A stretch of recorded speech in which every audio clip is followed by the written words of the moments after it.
and good evening, everyone. Welcome to this week's new episode of Primetime Gaming with Mr. BoomStick and friends. And yes, everyone is back and talk about a week that the FTC and PlayStation and Jim Ryan are going to want to forget. I mean, my God, the shellacking that the FTC attorneys, Jim Ryan, PlayStation, and the FTC took for all of us to witness live is nothing short of, well, embarrassing. And it goes to show you that, yes, indeed, all of the cases that they have lost have been due to incompetence, ill-prepared behavior, and wasting hundreds and millions of dollars of tax dollars for every time that they go and they put on this dog and pony show. Pony meaning, I'm not being facetious, because that's really what it was. Jim Ryan basically unraveled the entire case yesterday, destroying every argument the FTC had. Their experts, and I'm using the word loosely, basically was scolded numerous times from the judge. They could not get a straight answer from him. And of course, obviously today we saw the shark known as the head of, the current head of Activision, in Bobby Kotick. Not for much longer, though. He did what CEOs do, and he told the company line. But I think that the cherry on top of this banana boat Sunday that is going to ultimately be a big W for Microsoft was Satya Nadella. I mean, he went up there and he was the quickest one. He was in and out in, like, what was it, like 5 or 6 minutes? He said exactly what he had to say. He was precise with his thinking. I mean, he is the CEO of Microsoft, and we know why. He just did what you would expect him to do. And of course, this, if you look at the 4 days that were Thursday, Friday of last week, Tuesday and Wednesday, and Thursday, and Thursday is going to be closing arguments. The FTC did not do what they were supposed to do. They first of all, there was never a smoking gun. They certainly tried. There was no smoking gun for them. And at the end of the day, they did not prove harm to the market. They did not prove harm to the console SLC. They did not prove harm to cloud. So ultimately, and again, it's still court. So, I'm not sailing my ship yet, but the judge, at least in my opinion, based on what we've seen, what we've heard, what has been reported, it does not seem like she's going to side with the FTC because, again, I don't think that there's enough there. But we're going to get into a breaking story that comes the way of The Verge regarding Call of Duty, PlayStation's marketing, and when exactly that ends. And, of course, we're going to talk about some of the big moments from these 4 days. But we're going to start first with introductions. Okay, Asante, how you feeling, brother? Welcome back. It is awesome to be here. What's going on, everybody in the chat? I see it's already lively. Forgive the camless life today. It's been a long day of work. I promise you, I'm here. I'm focused. I am not playing with my handheld device right now. I'm not doing that. I'm solely focused. And I'm here to talk about it. I thought you didn't have your makeup on. You didn't want to be on camera for it. But that's okay. No. I'm not beautiful today. I'm not beautiful today. So I had to step away for a little bit. No. Truth be told, my internet's having a little bit of issues. So I'm trying to be audio only just to keep the internet a little easier on me. But I've been lucky enough to spend all day listening to this the trial, if you could call it that. I don't even think it's a trial, but trial. Yeah, some people felt like they were on trial this afternoon. We're going to talk about it, but it's super interesting. It's great to be here. Yeah, and listen, he's smiling already. Hargeet, one of the best smiles in the business. Hargeet, you got a chance to sit back for the last 4 days. Obviously, we convened last Wednesday, and of course it started Thursday, Friday. We haven't had a chance to speak. Monday was the day off for everyone. Tuesday, Wednesday has happened. And we're going to get to your opinion, but you're smiling because it doesn't look like the FTC did what they were supposed to do. Oh no, they did what they were supposed to do, lose. But yeah. I love it. That's great. Up till yesterday, like pretty much everybody now is not there in witness, right? So all their own witnesses just destroyed their own case. And I'm like, wait, what? That just doesn't happen. You're supposed to make sure your witness knows what to say. when you bring them into court. Why is this? Anyway, I don't know. I think they're throwing the case. I don't get it, but whatever. They did what I expected, which is fail miserably because there's no case to begin with. But I still won't take the victory lap because you never know. Just like Oak said, you can't account. No account for crazy. You don't know. Account for crazy. Yeah. You don't know. Yep. Well, You get the decision. Right. Obviously, the Judge Corley's decision is obviously going to come after the holiday. Right. They're going to do final arguments tomorrow, or closing arguments, as you will. I believe there is one closed door witness. I believe it's Nintendo that is not going to be publicized on what he is saying. I believe it's Mr. Singer. Yeah. So I don't think we're going to hear what happened there, which is fine. And then obviously something's going to happen on Friday. And then obviously it's a long holiday weekend. And I believe that it's the expected announcement of whether or not the the PI is going to be granted or denied is going to come either the 5th, which would be a Wednesday, or the 6th, which would be a Thursday, because that's following the holiday, which of course is July 4th here. That is Tuesday. And folks, there are two more on tomorrow as well, right? I think there's 2 more people there. Something. Maybe there is. All I saw was Mr. Singer from Nintendo. Mm-hmm. I don't know who is after him. And I thought there was also conversations of possibly Amy Hood at some point. Yeah, Amy, I think, is one of them. Okay, so all right, so there's going to be some more testimony then tomorrow. Okay, yeah. I mean, listen, I'm here for it. Obviously, look, you know what? I'm going to hold my thoughts because I do want to welcome in the mag. Trust me, folks, he is not sleeping. He is awake. I can tell right now. He's breathing. He's ready to go. Great show on Monday with Colt, as always. You guys do a great job over there. Colt has been Mr. Meme Master as of late. He's been really putting in the work. And first of all, brother, welcome. How are the wildfires by you? Holy cow. You can't, you just open the front door of my house. Today is the worst day I've seen so far. So when you open the front door, it looks like smoke screen. You could barely even see the houses down the street. Scary. It is awful. So we're staying indoors. It's bad. The only thing is that I think that's kind of funny is we have a neighbor lives one street over. He's a total jerk, and he doesn't let people have bonfires in their backyard because he complains all the time and calls the fire department saying he doesn't like the smell of bonfire smoke. Well, guess what, sucker? The whole country smells like it now. So enjoy it. So yeah, I can't. I'm going to stand outside of his house and just stand there and go how you liking it now? Anyways, all joking aside, glad to be here. No, I'm not petty. But listen, Pony Master 420 got his bar, as you guys clearly saw. I passed my bar exam, and of course, I work for the FTC now in the law department. Yeah. So that's good. And you know what? Honestly, what you were talking about earlier, Boom, about the FTC wasting taxpayer dollars. I live in Canada. Trust me, we know all about it. We're the experts in wasting tax dollars. Anyways, we got a lot to talk about. There were a lot of developments today, a lot of things to get into. We got a small panel. So guess what? That means we're all going to be able to have you know what I mean? Have 4 guys sitting around having a drink kind of conversation. Yeah. I'm looking forward to it. Let's get into the show. Yeah, well, first of all, Everborn Saga, who obviously is going to have a lot to say. Obviously, I had to talk him off a ledge, folks. I met with him today. He was standing on the edge of madness, and I said, "Sir, listen, please, Sega's still on the table. Come back. You might get you might get Sonic. That still may happen. I think it's going to happen. I saved his life, and he will be joining us momentarily." But listen, let's talk about the breaking news that I referred to. Now, folks, this comes the way of Charlie Intel. If you don't know who Charlie Intel is, well, I don't know what to tell you. They're one of the biggest places of information when it comes to Call of Duty. Look,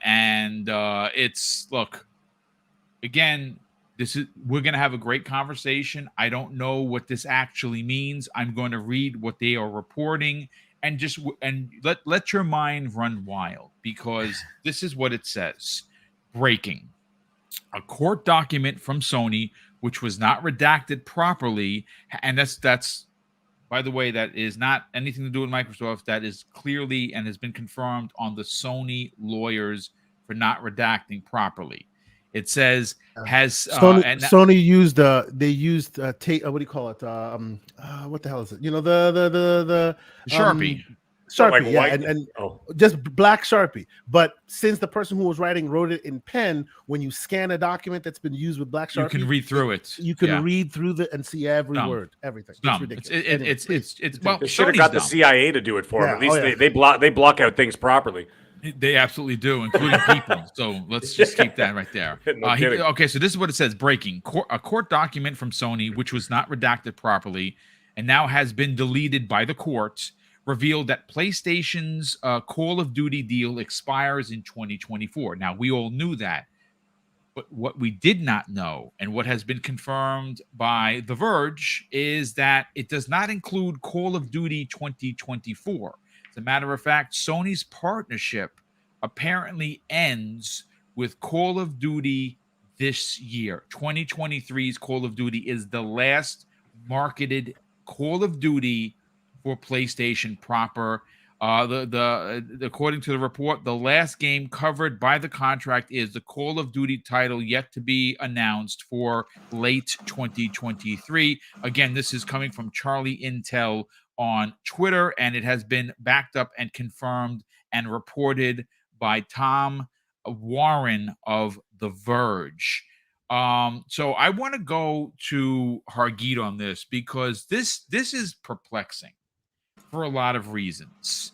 So I had made mention that does this mean that 2024's Call of Duty is an Xbox Game Pass? And Sarah Bond, when she first was deposed on Thursday, I think she made mention of them having something in the contract to keep it out of Game Pass next year. So the only thing that I think we can somewhat confirm is that maybe the marketing rights for that Call of Duty, even though it may not get into Xbox Game Pass, is still going to go to the owner, which is obviously going to be Microsoft. How big of a deal is this, Hargeet? Yeah, I mean, we were thinking it was not going to be for next year's as well, right? So if there's a potential that next year's Call of Duty can come directly to Game Pass, that's pretty big for Microsoft, right? That means, as far as the marketing of that game, they should have the ability to market that game, right? So next year's showcase is going to have Call of Duty in it, assuming everything lines up and they get this acquisition done, right? That's a pretty big deal. I guess the other question is like, well, right now let's say this deal doesn't go through. It's not like Sony is at the negotiating table on a marketing deal with Bobby right now. So does that mean that Microsoft tries to set that up? Right. So they might end up with it anyway. We'll see. But yeah, that is a pretty big deal. I guess we were all expecting it's through 2024. Now it looks like it's just for this game that's coming this fall. And they'll have that blocked probably for 2 years or whatever it is from coming to Game Pass, right? And then, we'll potentially get next year's game. It also means that some of the older games will start to come in, right? So that's fine. But yeah, it's an interesting thing to find out that it actually does not include next year's Call of Duty. That's pretty good. How big of a deal that is for Microsoft, we don't know yet, right? So. But it does immediately go in then, right? If not this Call of Duty, but next year, we're going to start finding out how big a deal it is to have Call of Duty in Game Pass. I don't know. That those are some interesting you know what's interesting, Hargeet? It really does make Jim Ryan's frantic approach to regulators to block this deal even more prevalent, right? Like I think there's something to the fact where he knew that their last official marketing deal with Call of Duty is going to come this year. Now, we learned from other documents how much money they made in 2021, and I think it was like $800 million. And then when you consider outside, it was like $1.5 billion. Yeah, the amount of money that PlayStation made from Call of Duty was nothing short of riveting and egregious. Right? I mean, honestly, so we understand why he is now again frantically frantically trying to get this deal blocked. And I gotta be honest with you, we're gonna get into it on the later half of the show, Hargeet. He did not do himself or the FTC any favors, but we will get into that momentarily. Mag, I want to go to you, sir. Look, I don't know if you play Call of Duty multiplayer. I do not. Now, I played it? Yes. Have I enjoyed it? I'm more of a Halo guy. I'll play Halo. I don't really care so much about Call of Duty. The single player for you and me are we're very similar gamers. Yep. It is more of a bigger deal. But when you consider how massive PlayStation's reach is in gaming, and again, this is not just the United States we're talking about. Sony's reach when it comes to something like a Call of Duty, they're two behemoths. Basically, it's the hands of a giant, right? PlayStation on the left, and of course on the right would be Call of Duty. You put those two hands together, and you got a powerful punch if they come down on you. The fact that we have just learned, and again, it has been confirmed, folks, that Sony's literal last marketing deal is going to only come for this year. Dude, it's a big deal. It's a really, really big deal for Microsoft. Right. The thing is, we all kind of thought the same thing, that it was going to go into the next year. But then when you actually sit back and think about it, it actually does make sense that this would be the last year, and that would include 2024, because very much like a sports team, when it's like, the 23-24 season, the 24-25 season, this is essentially the same thing. Because if you look at Call of Duty and the way Call of Duty operates in terms of its DLC, in terms of its season passes, how do they operate, Boom?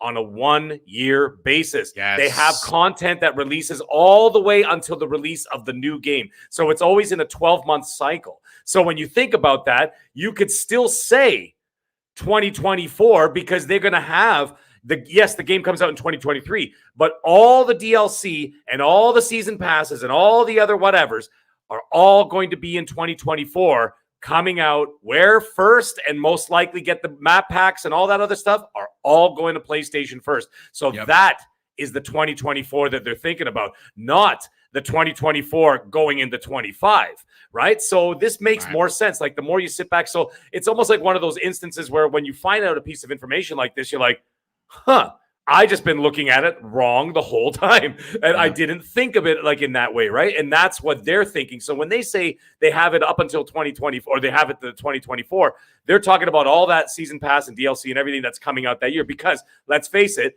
when the game comes out in, presumably October, November, you don't get that first season pass until 2024. New year, correct. Right? Yeah. So therefore, all that content is considered, air quotes, 2024 content. So that's why it will end there, and it makes sense. Now, with that being said, the interesting thing is that now what's going to happen and what we're going to see, never mind the back catalog and all that stuff. Let's just talk about new Call of Duty.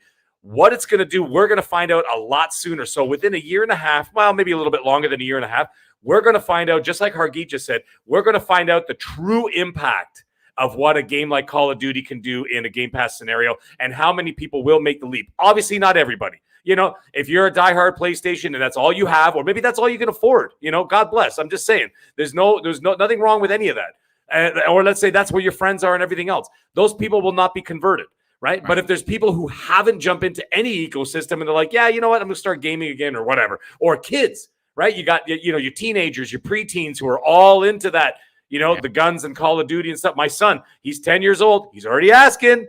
He's turning 11 this year. Dad, can I play GTA 5? No.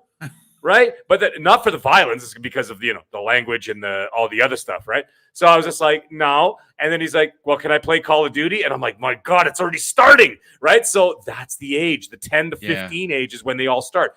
Those are the people who may not be in an ecosystem, or maybe they just don't care. Maybe they're looking for the cheapest alternative because they're paying with their their lawn mowing money from the job they have on the side or something, right? That's where they get these people. That's where we're going to see the impact in Game Pass. And that is the thing. I'm very interested to see how that goes and where that's going to go. But I personally think engagement is going to go way up. And this is where Microsoft has an entire year, because Activision will be sitting right next to them. It's not like they're strangers. They're going to say, hey guys, what's coming up for the next Call of Duty? They're already going to know. They're going to have the inside track, right? Before Sony, before anybody else, they're already going to know what's coming up. And then they could plan their marketing. Then they could plan their map packs. What's going to come into Game Pass? If you're a Game Pass Ultimate subscriber, you get first shot at all the new maps or whatever, right? You're going to see the engagement go through the roof for things like that, for the perks. You know how they have the perks now? Like where you know, if you're Game Pass Ultimate, you get like, I don't know, you get like a free coffee at like Starbucks, but whatever. The point is, you're going to get something interesting like this, where they're saying you're going to get first crack at all the new maps. You watch Game Pass Ultimate is going to go through the roof for the diehards, you know, the guys who play hardcore and whatever. That's what I'm interested to see. So anyways, it's very interesting. I look forward to it. I look forward to confirmation. However, the source, I mean, the guy practically bats 1,000. Yeah, you know what I mean? He's practically batting 1,000, right? So, like, you know, you can't really deny the source. It's just a matter of time of them confirming. This is not the time for them to confirm any of this stuff because they are in the middle of something rather serious. I mean, I know it's kind of a joke because it is a joke. I make jokes about it, and we all do, about what's actually going on because it's kind of a farce. But at the same time, it's still pretty damn serious. You still got $70 billion on the line here. Right. And I know it's easy for us to make jokes and me making stupid Pony Master videos in my lawyer suit and whatever else. But at the same time, for them, this is $70 billion. Right. And so they're like, this is serious business. They're not going to go into details about all of that until all this is over and the dust settles. We'll get confirmation probably in the fall. Speaking of which, this is just a rhetorical question. Nobody needs to answer this. And anybody else find it interesting that it's now July and we haven't even heard what Call of Duty is this year? Isn't it a little bit late in the game? It's very. Usually, we know by now that it's November or 15th or whatever it is. Yeah, like we know nothing. We don't know anything about it. Like not even a tease. So it's very interesting. Anyway, just a side note. But anyways, I'm interested. Yeah, it's definitely an interesting thought because normally we get like the big reveal during E3 or the E3, what used to be E3, and you get the big, you know, they show the first 10 minutes of the first opening mission of you or even just the title. And something we have no idea. It's strange for sure. But Keisante, before we get into the hilarity that was the FTC and their representation or their lawyers who represented this governmental agency that you would think would be prepared to block a $70 billion deal and not ask about, let's say, I don't know, Taco Bell in the middle of a courtroom, which was just ridiculous.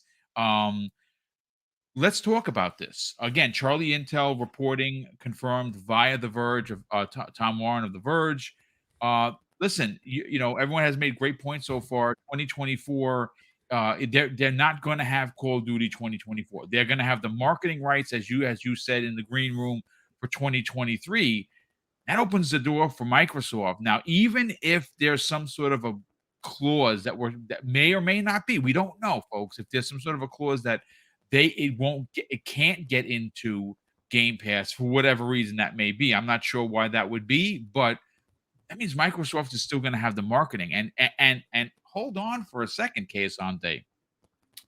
If we get Hellblade marketed, we get Avowed marketed, you get a bunch of the other games marketed, and you get Call of Duty marketing, this might be it might be a pebble in a pond.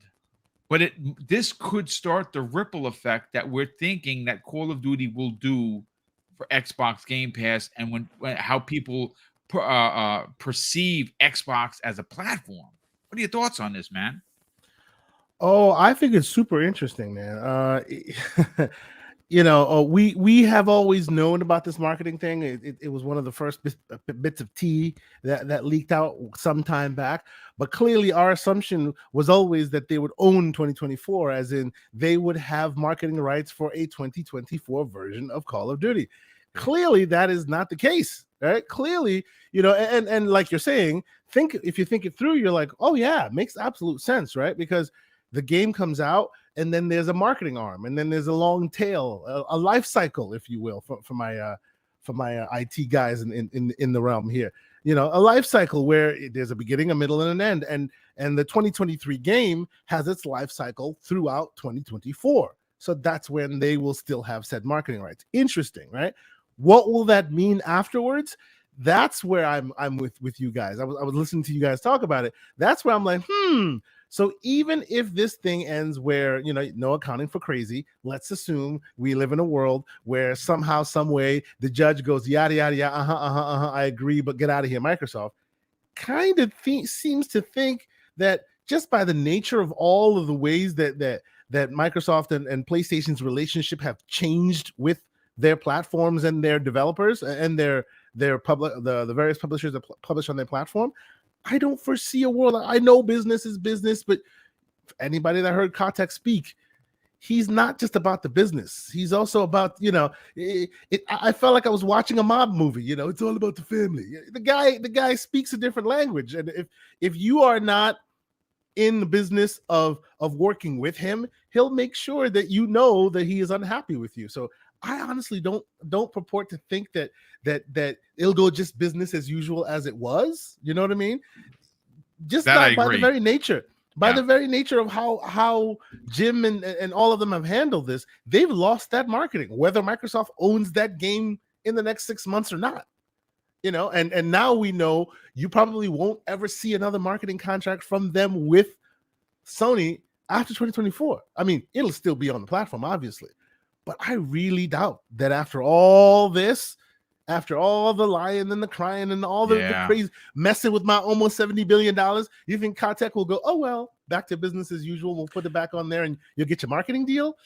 I don't see that happening. So that all of that adds such interesting wrinkles into this whole conversation. So it is super interesting. Now, to the point of where this source comes from, it's beyond reproach. The combination of MLex and Tom Warren, you're good to go. What did Tom tweet out there? He goes, Sony's worst enemy, and he points out a Sharpie because clearly that's the mistake that they made.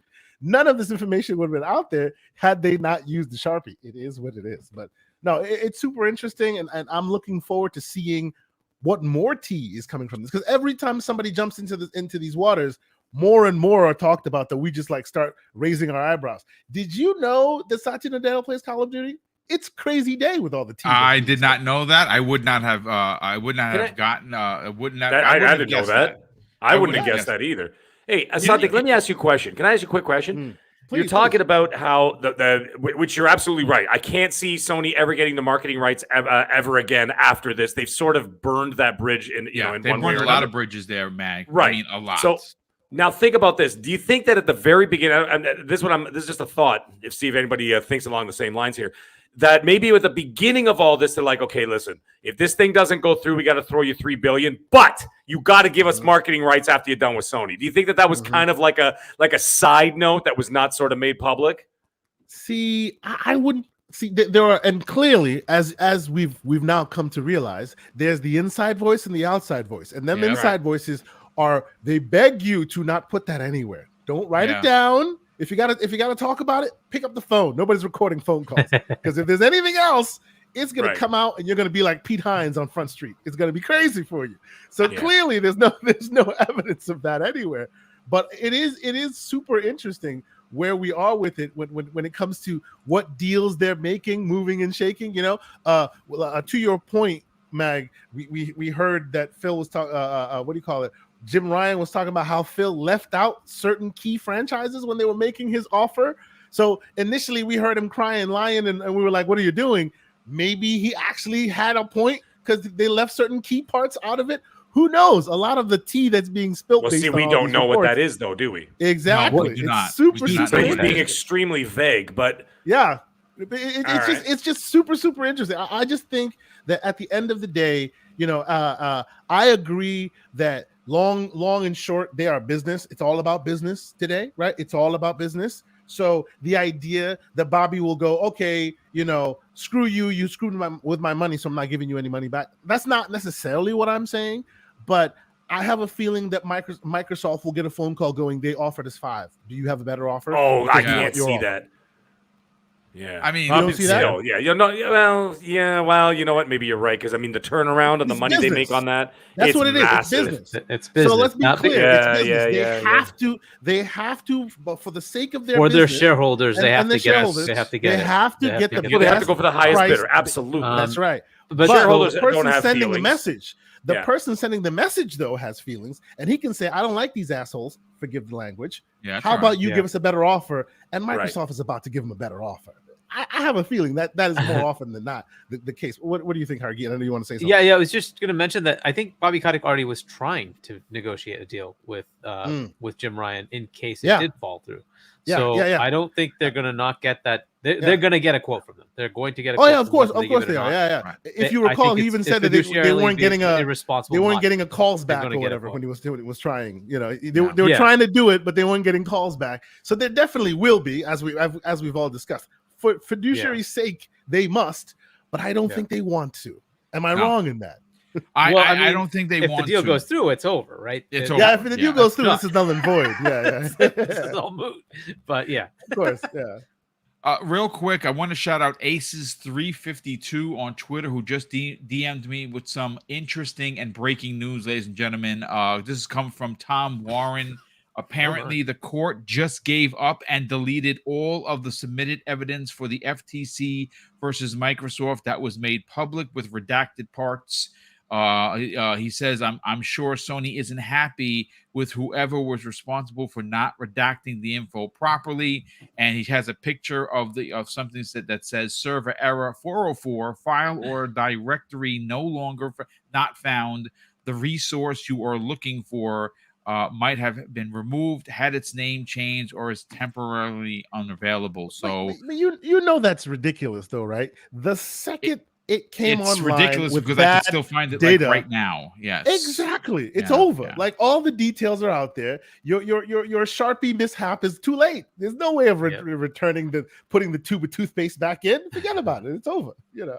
Yeah, it's listen, it is what it is. Oh, here is Everborn. Oh, no. Saga. He made Oh, it. no. Folks. He made it. He's alive. Sega. The Sega, Everborn, resident Sega expert. Okay, I God. was There listening he in the goes. green room for the last couple of minutes. I need to correct some things that you just said, Mr. K. Asante. Oh, please, Oh, yes, here please, we go. correct. Here we Please. go. Now, Go ahead, go now ahead. you said that maybe there were vagaries and things like that, and why the deal was inadequate, right? That's what you were talking about. That we didn't have the info on. Yeah, we do have the info because that we email got was released. the whole. We did, didn't we? Yeah, when they Yes. were talking about it, they were talking about potential like Overwatch and stuff being missing. No, But we got it's the worse full than that. transcripts now, No, right? it is worse because he actually just put something in the DM with a red. I just read it with a red. Yeah. So hit me with some of the with it's already others ridiculous. besides besides He- Overwatch. What else was He missing? wanted all Activision content. It did not matter. Right. And he wanted all Bethesda content. And he Yes. says, Ah. if you agree to that, we will continue discussions. There you And go. that's Okay. those were his terms. Right. There you go. So there you go. There you And go. he says, if you can agree to these points, I will get my people on it right now, and they'll start drawing up contracts. Oh, so you can buy it, but I want all the things that you paid for. and I Yes. want Starfield Oh and my whatever else God. you got because Yes. was Hilarious. You bought it, but we get the benefit of it. By the So, way, he also so didn't the want to pay salt for it. flows with the Jim Oh, Ryan. so what you're saying is he wanted it on his platform, but he didn't want to pay for it. Correct. Oh my Yes, goodness. he said it needed to be terms that were economically favorable to Sony. Yes, which Uh-huh. is ridiculous. AKA free 99. Good luck with Yes. that. Ooh. He also Oh my didn't want goodness. them to put it on Game Pass if they Yes. could afford to put it on Game Pass. Yeah. Which is, If nothing else, he wants, even if they buy this thing, even if they buy this thing and they're successful, he would take a victory lap if he can somehow get them to not put it on Game Pass, even though they own it. I can read the quotes for you if you guys think that I'm no, again, read it. exaggerating. Talk about it. This is Go a for it, conversation man. podcast. Oh Go my crazy. God, that's Please do. Seriously. All right, let me get some of this action. All right, let's see here. And folks, this is actual documentation. I have it in front of me, but he's going to read it. And yes, this is real. Okay. Jim Yep, Ryan absolutely. really wanted all of this stuff to make the Oh contract, my which is why the goodness. contract So- wasn't signed. The third term of our proposal simply recognizes the reality that upon completion of the acquisition of Activision, it would not seem to make logical sense for the financial, marketing, and other arrangements previously negotiated between SIE and Activision to continue to apply in the post-acquisition world. We believe it is common sense. We believe this common sense step is to the benefit of both Microsoft and SIE, which means they didn't want to pay the Activision fees anymore, right? He says, regarding Bethesda, I was making a more general point during our discussions that equal treatment of Bethesda games would be a logical subject for the parties to discuss because it involves some of the same concerns as the availability and or unequal treatment of Activision games. We would be welcome to discussing this subject as a part of our agreement that advances the two fundamental principles discussed above. We would appreciate you confirming these terms are acceptable as a framework for the parties to negotiate an appropriate written agreement. If you can confirm this, I will instruct my team to get started immediately on preparing the agreement that can be finalized following negotiations with your team. Please let me know if you have any further questions. By the way, he left Phil Spencer waiting for about 4 months before sending him that garbage. Just left him on red. Yeah. The right? balls. So that was arrogant. Yeah. Well, what it was his way of saying no, but so that he could tell regulators that he was negotiating in good faith. He was negotiating. And anyone you see sharing this, like in the whole discourse, none of them read this. I guarantee you not one of them read it. They just saw, here's a letter from Jim Ryan. He was trying to negotiate in good faith because he said it. You know what's another thing Jim Ryan said? Oh, I believe Bobby K was trying to work out a deal with me. Based on what? Why did he believe Bobby K was going to work out a deal with him when he said he didn't want a new deal? Doesn't that paint Jim Ryan in a just white knight light? And well, doesn't it proves sow that the he's seeds of earned his discourse? stripes when they say lying Jim Ryan. There you go. Right. So he literally lied about everything else, but we believe that Bobby K was trying to work out a side deal with him. Is it at all possible that they had a good relationship and Bobby was just trying to talk to him to say, hey, don't worry about it? Let's make this thing happen. One question I have for you, Mr. Everborn Saga, based on all the copious amount of evidence that you're providing, and which I'm sure when they presented it was truthful when they said it, and for those who've been watching all day, you know that's what you heard. It's truthful when you said it. They said it 1 billion times. Question for you, Mr. Everborn Saga. We have known that these guys are C-class executives whose words move like stocks and mountains, and as such, they have to be very careful in what they say. How the hell can lying, crying, flying Ryan keep this up without there being some hell to pay? Because there's clear, not even wishy-washy. There is clear lies that have been proven. How can they keep it up? Plausible deniability. Oh wow! Now I can tell you with certainty that there is no chance Bobby K would have said, let's work out a side deal, because that would have put in danger his $3 billion. Yeah, absolutely, 1,000%. There's zero chance that that's what he was trying to do. There's no way he could have. Because if Microsoft thinks that he's working out side deals to sabotage this thing, I promise you, they're not just going to hand over $3 billion. There is that back and forth concessions between the $3 billion and whatnot. So had that led to the deal not going through, Microsoft could have actually made hay, saying, "Hey, you guys weren't earnest in your negotiations. You had a side hustle, so we're not paying you there's the billions no of dollars." chance Bobby's going to do anything like that. 100%. Right? Yeah. So that was literally Jim editorializing. But again, we keep taking these things and running with them as though they are fact, as though we don't remember generations. Right? So like let's just be clear about what is happening here. Jim Ryan was either lying to his investors or he was lying to regulators. Now, he told investors at Fidelity that they did not have to worry about it. He told investors that they have so many first-party exclusives cooking, and he told investors that Microsoft needed to do this to compete. And then as soon as he saw there was blood in the water with the regulators, because they just needed anything to go at this with, then they said, okay, now we're going to press this issue. That's what happened here. It's pretty clear as day. They were not going to lose access. They do not like the idea of high-profile games going into Game Pass because it devalues their $70 games, and that's a fact, and it is their right. But that does not mean we need to take them and what they say at face value. That's right. They are saying what is beneficial to them, not necessarily what is beneficial to us gamers or to the truth. So we need to stop listening to them. Yes, they'll I'm say it. Doesn't mean you have to listen. No. Yeah. I appreciate you saying this because I feel like more and more in many avenues in gaming that needs to be said more. Just because they said it doesn't mean you need to believe it. 1,000%. Yeah. And again, listen, at the end of the day, folks, and I'm not being facetious, the bottom line for these companies is money and their investors. And you saw Bobby Kotick when he was pressed about, well, why would you sell Activision if you're making so much money? Because the investor, the board wants to sell, and we are bound by that by the investors and the board to do what they want. They want to make money. They want to sell. They want to get out. That's why this deal ultimately is happening and will ultimately go through. Listen, we have 900 people here. Now, I see a lot of familiar faces, a ton of them. So, of course, I say welcome back. But there are a lot of new faces. Folks, we are 297 away from 13K. Can we do it tonight? I don't know.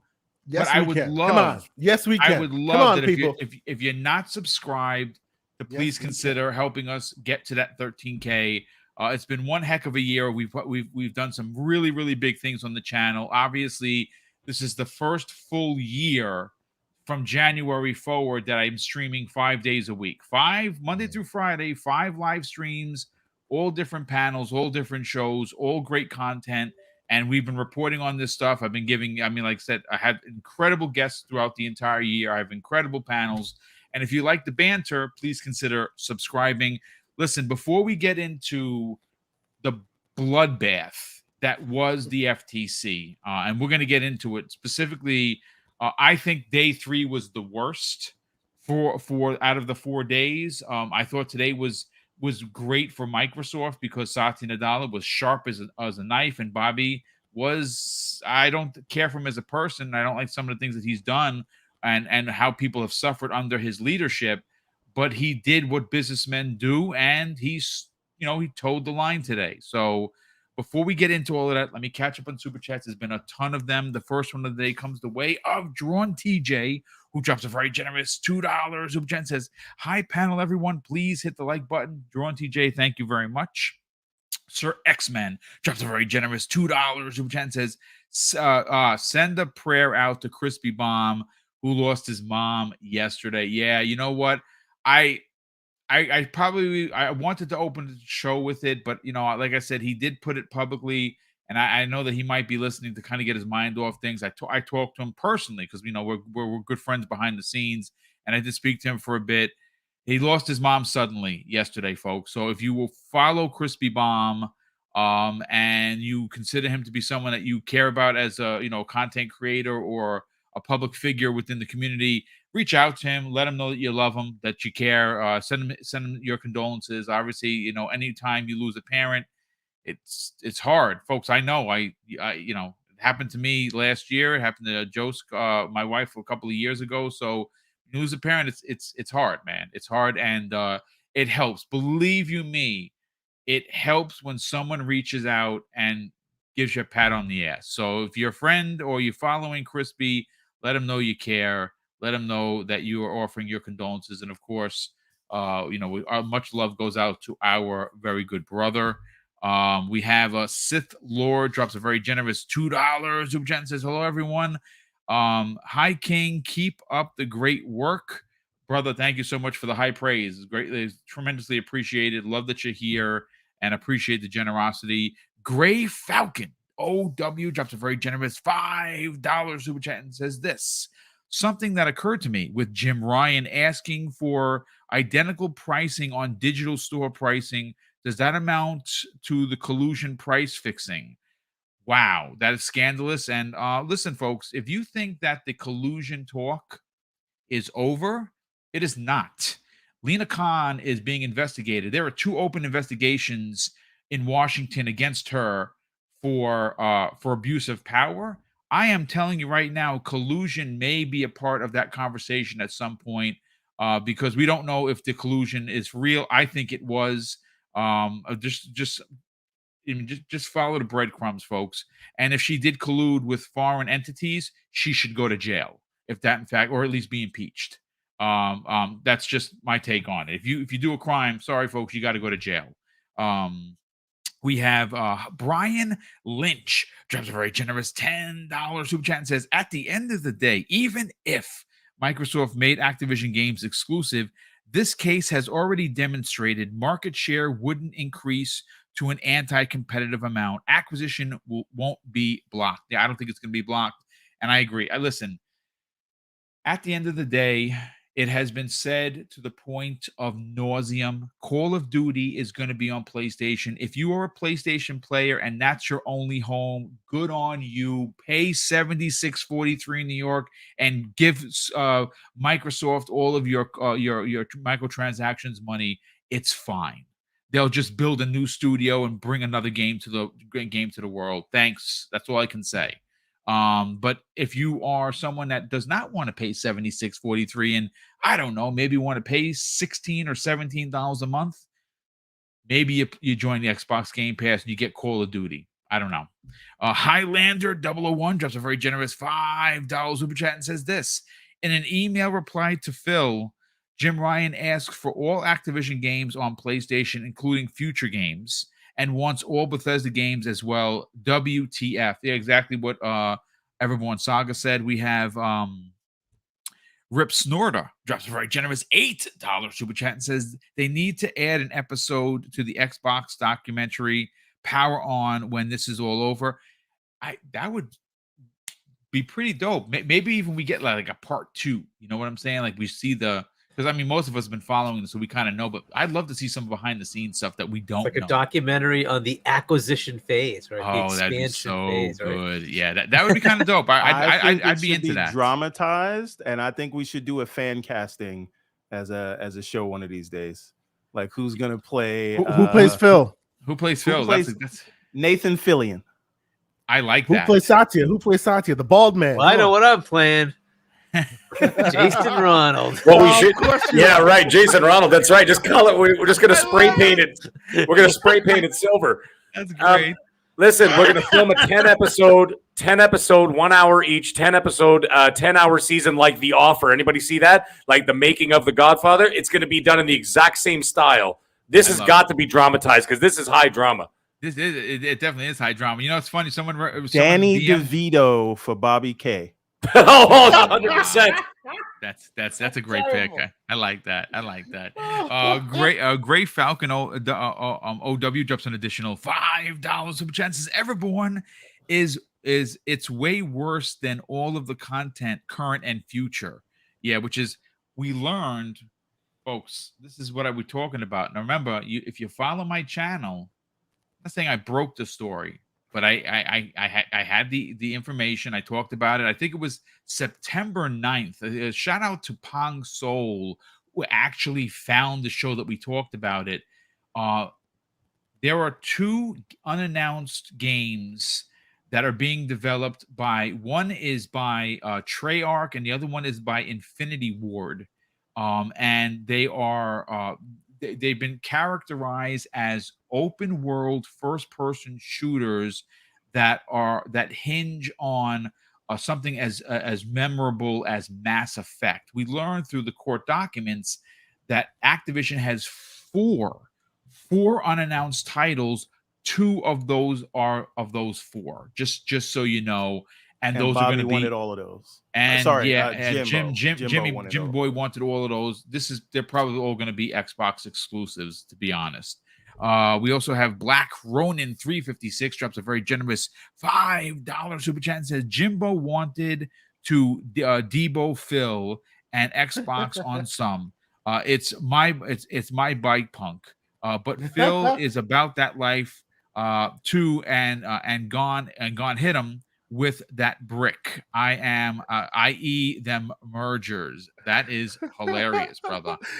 He has watched too much Friday. I get all those references. Too much. I get them all, Friday and I'm laughing because yes, that is definitely Friday heavy. Really hilarious. Polga Bravo drops a very generous $2 super chat and says, "Everborn, did Phil respond to Jimbo?" I saw a response, but I don't know. He did, but that wasn't released yet, or if it was released, I haven't seen it. Yeah, I can get it for you. It was pretty much like, I can't meet those requirements, something along those lines. Okay, but it is out there. Okay, well, you think why he can't? But listen, folks, let's get into the nitty gritty of the things. This is going to be one of those shows that the panel is going to talk about whatever they thought was the most relevant to the disaster that is this case. I'm going to start first with Hargeet. Hargeet, there was, again, at least in my opinion, and like I said, folks, understand I'm a retired lawman. I understand felonies and misdemeanors and patrol guides and penal law. I don't understand business law. I do understand court etiquette. And I got to tell you, the one thing I learned very often and early as a police officer is you don't piss off the judge, because when you do, it's not going to go good for you. Now, there are a lot of finite and like laser points that you can go to. So I'm going to let you go crazy with this. But for me, out of the 4 days that we've witnessed, and I've listened to the entire trial from start to finish, or the hearing, all 4 days, for me, the most damaging, the most damning came on day 3, with Jim Ryan being like the lead destroyer of the FTC's case. But I do want to get your hot take on it. What of the 4 days really stands out that this was just not going to go in the way of the FTC? So it started bad, right? It started with a Jim Ryan, was it email, I think, about that opened up the hearing on Thursday of last week. Yes. And so you're like, wait, your own witness is already destroying your case, right? This is your witness, right? That's how we're starting this thing. Since then, pretty much every witness they've brought in, Google or whoever, they've all made a mockery of their own case. They've destroyed their own narratives, and that's just not. I mean, that's unheard of. Right? Maybe one would slip up. All of them, right? So I'm finding this whole thing very weird. Now, this is where I'd love to talk to somebody like Hogue. He deals with this on a normal basis. He would know if this is just normal procedure. This is just how it goes, right? That's fine. But to me, if you're bringing a witness, you prepare the witness. You make sure that witness, who's your witness to make your expert testimony, will not screw up to the point where they destroy your own case, right? So that's pretty much normal. And yet that's what we've seen this whole time. Pretty much every one of their expert witnesses, their testimonies have all destroyed their own case. It's like, well, that's just crazy. So I can't even tell you which day was maybe the third day was the worst, because they had the most of their own stuff, their own witnesses, right?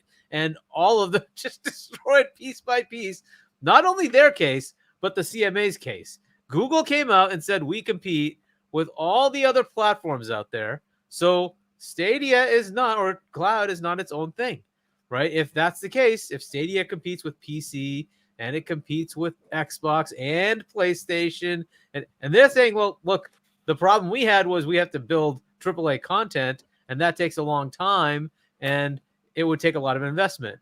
Okay, well, that's not the reason you failed then. The cloud thing apparently wasn't the reason. Okay, fine, cool. But so the cloud is not its own little market. It's part of the same thing. So they just destroyed their own case there, right? And that was their witness to try to take out Microsoft. I found the whole thing just ridiculous. I don't know what level of incompetence there is here when the judge has to stop you over and over again. Like, come on, what are you doing? It's pretty embarrassing. But I guess we should have expected this. This is how it's been. They've been losing all these cases, so this is just the way it is. I've been feeling that like this team is like, we just got to do our job. We don't believe in this case, whatever. But Lena wants this, so we're just gonna do our job and put up whatever's there and get the outcome and not care. because this whole time it's just been really bad. So I'd say the first day just starting, like you don't start that way. It was bad, and then the third day was just the nail in the coffin. Now it's all of Microsoft's witnesses, so it's like, okay, now they're just going to cross-examine. They don't have anything for a case, and that's really where this has ended. I after that third day, it was just pretty much over. This is your case, FTC? Really? This is it? That's what you got? Okay. You haven't proven anything. Where is the issue? What market are they going to destroy if they buy Activision? None. So Jim came out and said that it wasn't anti-competitive for Starfield to be exclusive. Like, okay, like your case is just it's toast. Like everything you keep saying is just stupid. So I can't. I'm not sure which day would be worse because you had some good ones today too, but the third day really just it finished their case. I'm like, what? There's nothing here. Yeah, so that's kind of what I've been feeling. Unfortunately, I couldn't watch all of them live. I watched parts here and there, but it has been interesting. Like at least you get like the play by some of the folks out there like Foss and whatnot, right? So you can see some of the things that are happening. Just because he's actually in the court, right? So that guy's been beast. So he can actually give us all the details, even when like the audio starts cutting out. Like he's at least hearing everything, and so it's interesting stuff. And he can also read the body language, which is also kind of interesting, right? To get like where people are behind the scenes, what people are saying. So it's been pretty bad for the FTC. Now, again, I still don't like in the middle of that, the gamers lawsuit is still continuing, right? There was a release that is still continuing. Yeah, well, actually, everyone broke it down to me because I was a little confused on why it was still continuing, but because it had similarities for the FTC in that case, she hasn't ruled on it until this case is done. And then I would imagine that once this case is done, she'll wrap up that case as well, potentially, right? Yeah, and I did hear that theory that it could be that's what it is, because otherwise she'd tip her hand, right?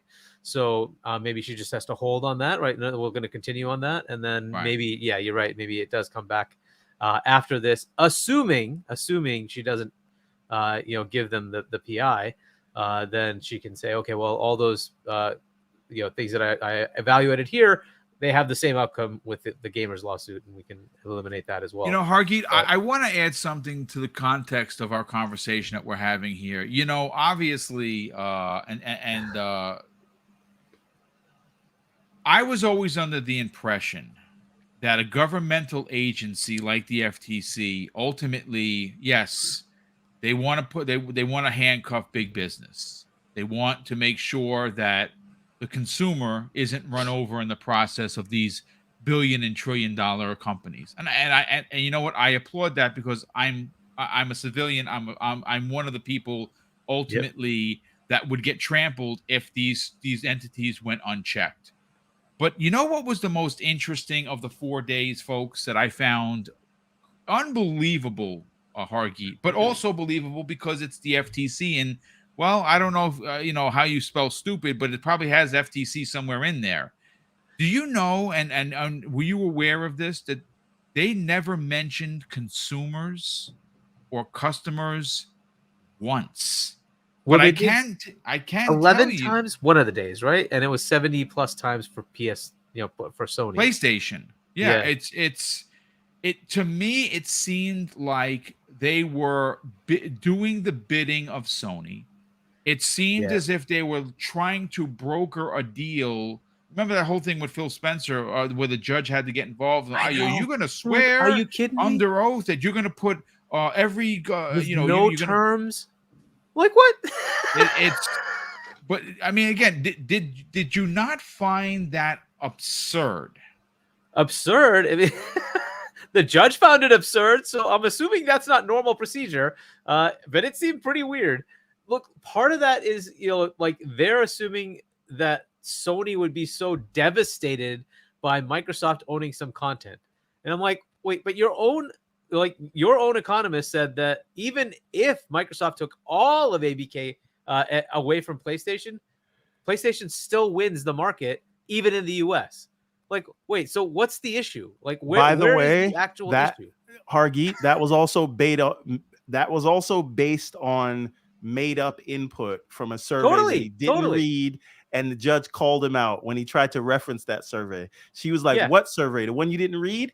He Yeah, said that it was hilarious. 20% of the people who play COD that are not on Xbox would go and switch to Xbox. And if 20% of the people who play COD move to Xbox because it was made fully exclusive, which is also not based in reality, then they would get a 5.5% market share increase.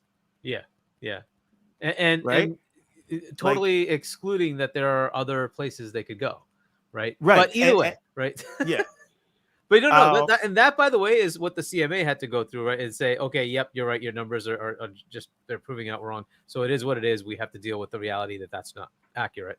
And they've thrown away that console SoC. The FTC is still kind of banking on it for some reason. I don't know why, but either way, it it was quite amusing to have all that there, right? You know what's I don't know if this is gonna change things or not, but everything they're saying here applies doubly or more to Sony. So every time they bring all these things up, I'm like, you realize Sony does this already. You realize Sony does this already. Maybe they should stop tipping on themselves. Yeah, it's you how know about what this, though, Hargeek? Go ahead. Go ahead. No, that's all right. I was gonna ask that question, like being that, and I've noticed that, like exactly to your point, they are literally taking Sony's like playbook and saying, "Are you gonna do this? Are you gonna do that? Are you gonna do this? Are you gonna?" I still fail to recognize. I fail to understand why even Microsoft's lawyers haven't made use of that. Oh, by the way, so that we're clear, all this information that's being presented is information that the market leader Sony does consistently year after year. No one has said that. The judge has not heard that from anyone. I don't get Satya kind of said that today, right? Like, sure, they own the market. He doesn't want the exclusives. I get all that, but that was the first time anyone had made even slight mention of, "Oh, we are the victims here."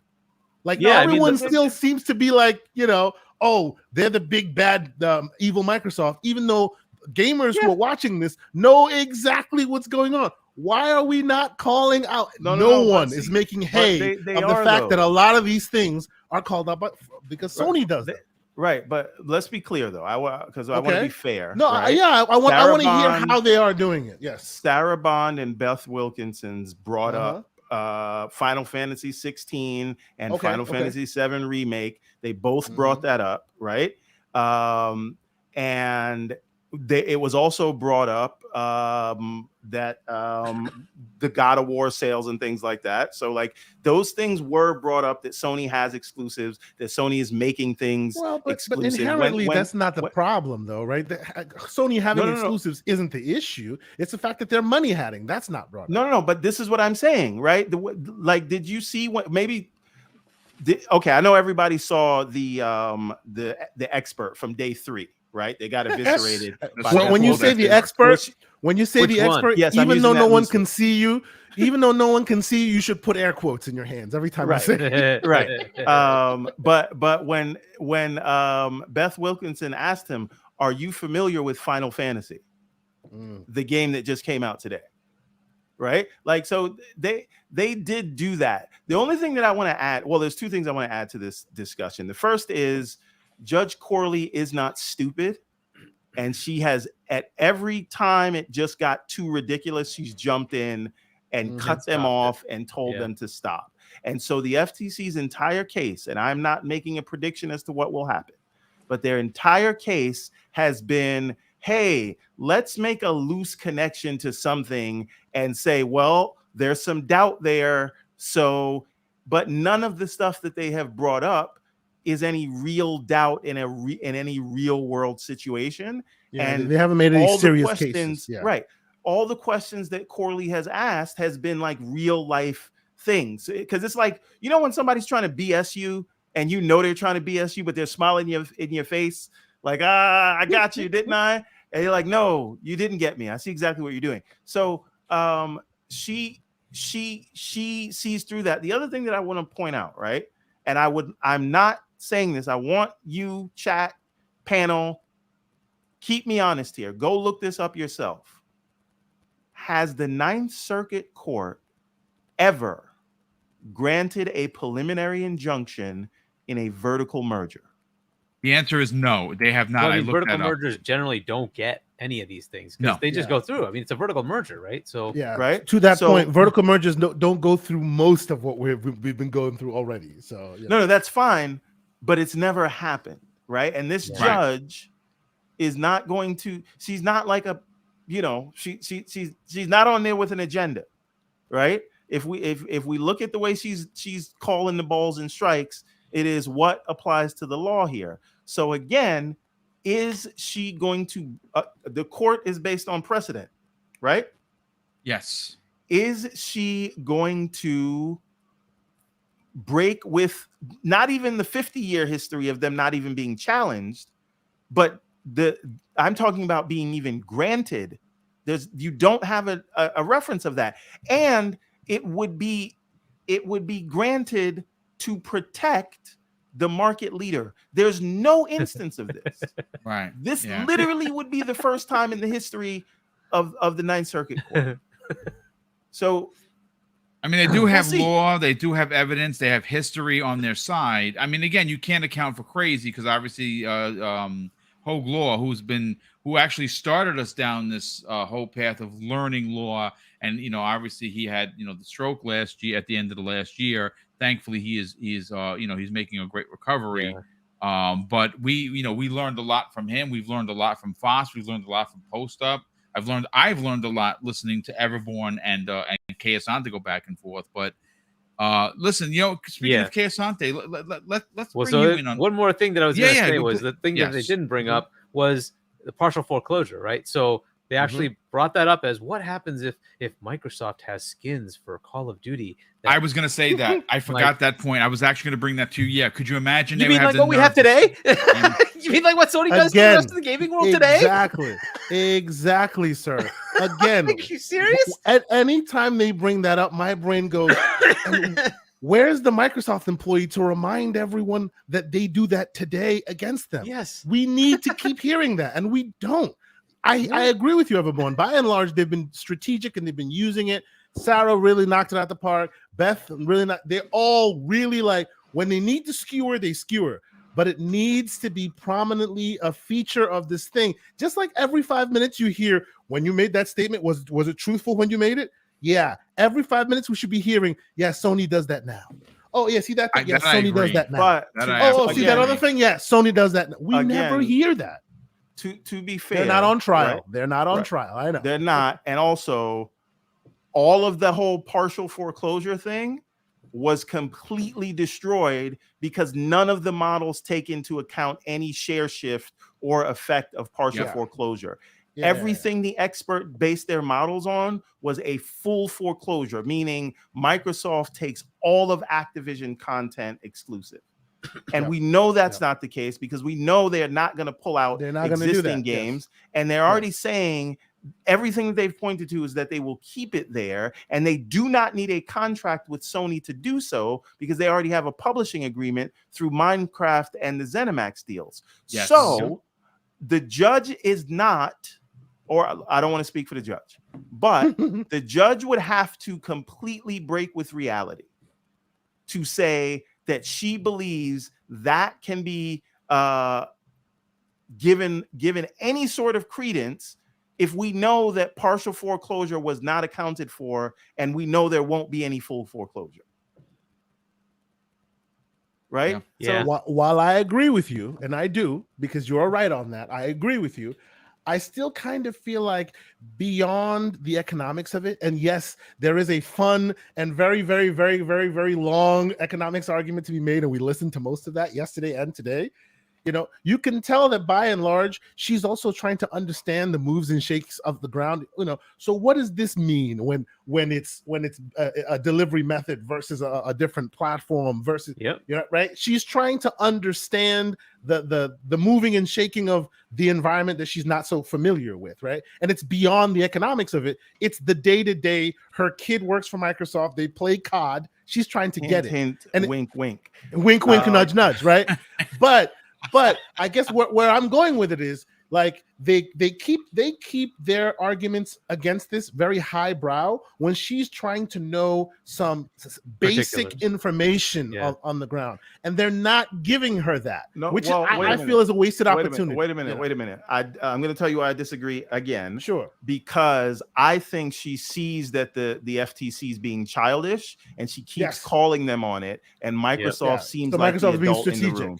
They're being strategic. Boom, Boom, back me up for a second here. You're a cop, or was anyway. Yes. What the last thing you want to hear is, but the other guy did it. Yeah. When you stop somebody, right? So a judge is not going to want to hear if we're saying this thing is wrong. They're not going to want to hear, well, we should get away with it because the other guy did it. The judge is just going to feel like, you're wasting their time. Well, the better approach. I hear you on your analogy. But we're not talking about something they did. We're talking about a market where they're competing. You must let them compete equally. The other guys do it all the time. They did it yesterday. They're doing it today. They'll do it tomorrow. Allow us some latitude. That's what I mean. Not the idea that, two wrongs don't make a right. Of course, two wrongs don't make a right. We know that. But that's not what we're talking about here. We must allow them to both compete with both hands and not one hand tied behind their back. And being that we're in a market where these exclusives are what makes the market, not allowing Microsoft to have their own is kind of tying their hands behind their back.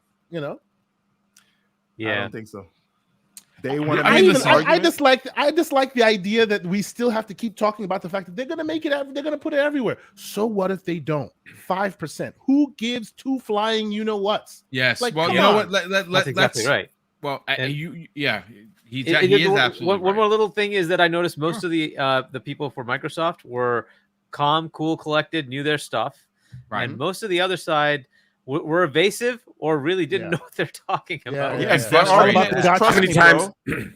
many times have we hear Brad Smith say, "I look forward to my day," or "We look forward to our day in court"? They are well rehearsed, well organized. They knew exactly what they had to say, and this was not done yesterday. This was not done a week in advance. They already had this out in print, already being rehearsed a year ago.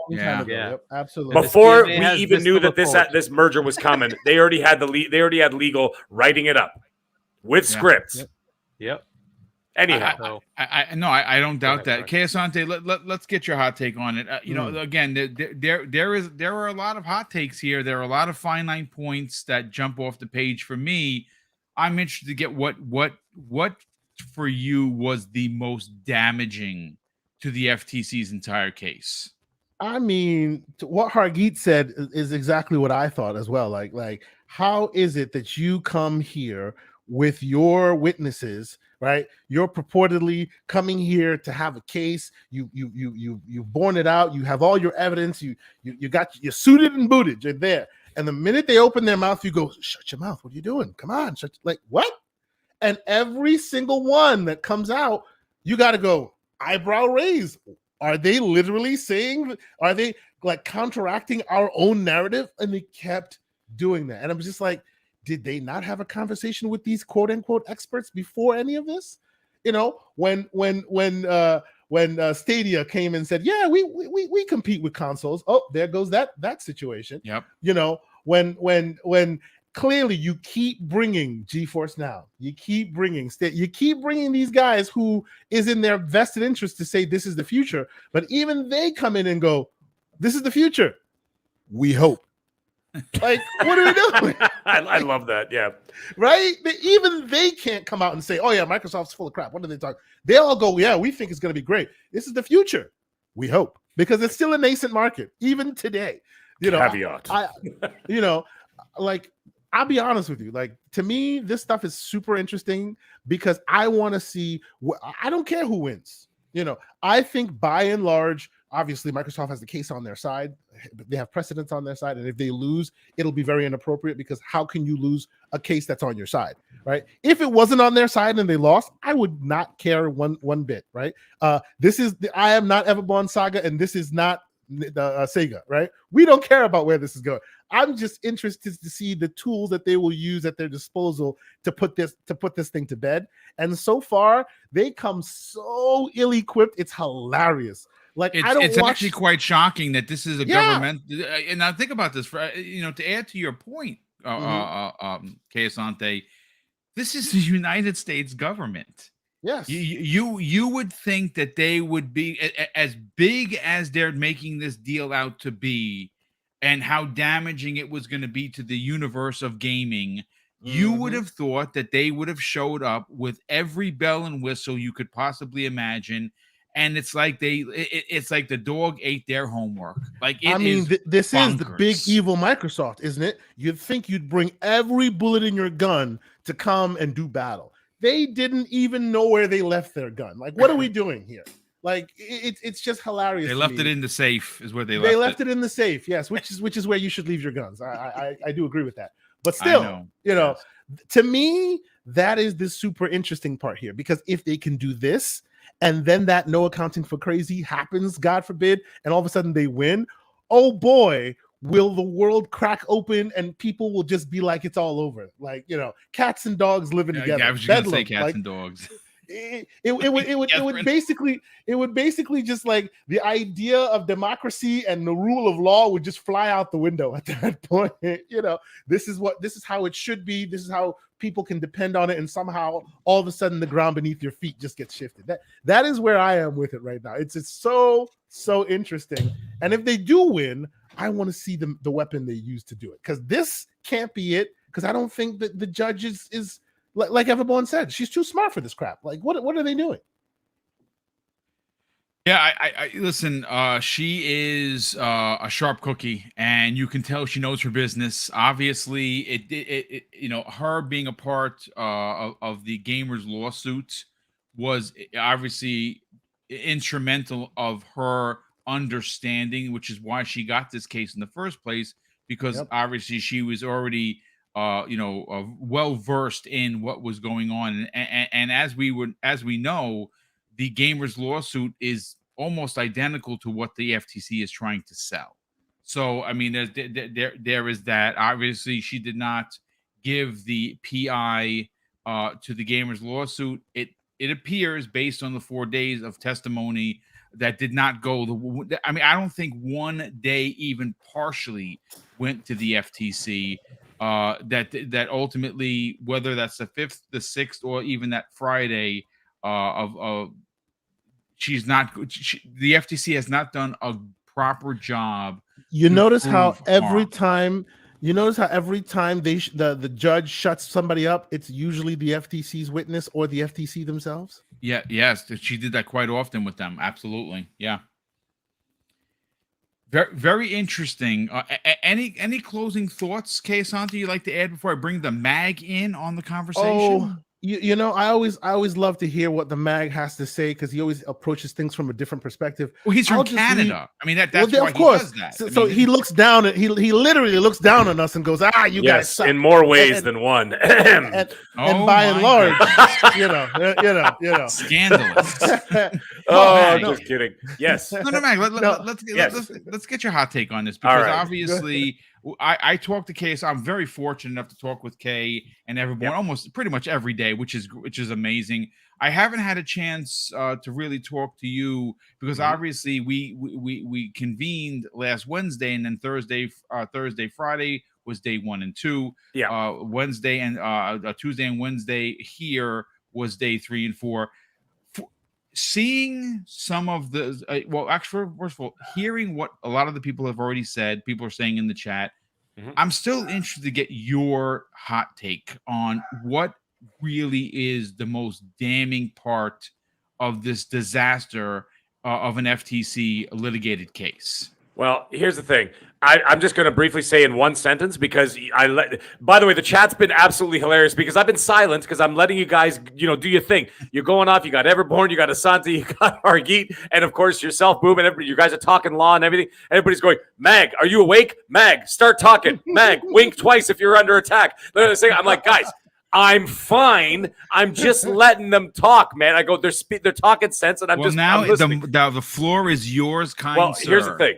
I'm going to stay away from the legal stuff, because listen, I have to deal with lawyers all day, right? Yeah. So I don't want to get into it even further. However, there is something that I did take away from, particularly today, that I found incredibly interesting, and this is going to go away from the legal aspect of it and bring it into the gaming aspect of what happened and what went down today. Now, the interesting things, I got a few quotes. Before I even start about that, I can't shake the thought of Jim Ryan's face on a TV. All I can think of is Joker in The Dark Knight. You know when he comes into the room with all the gangsters and he goes, and the TV there has your money.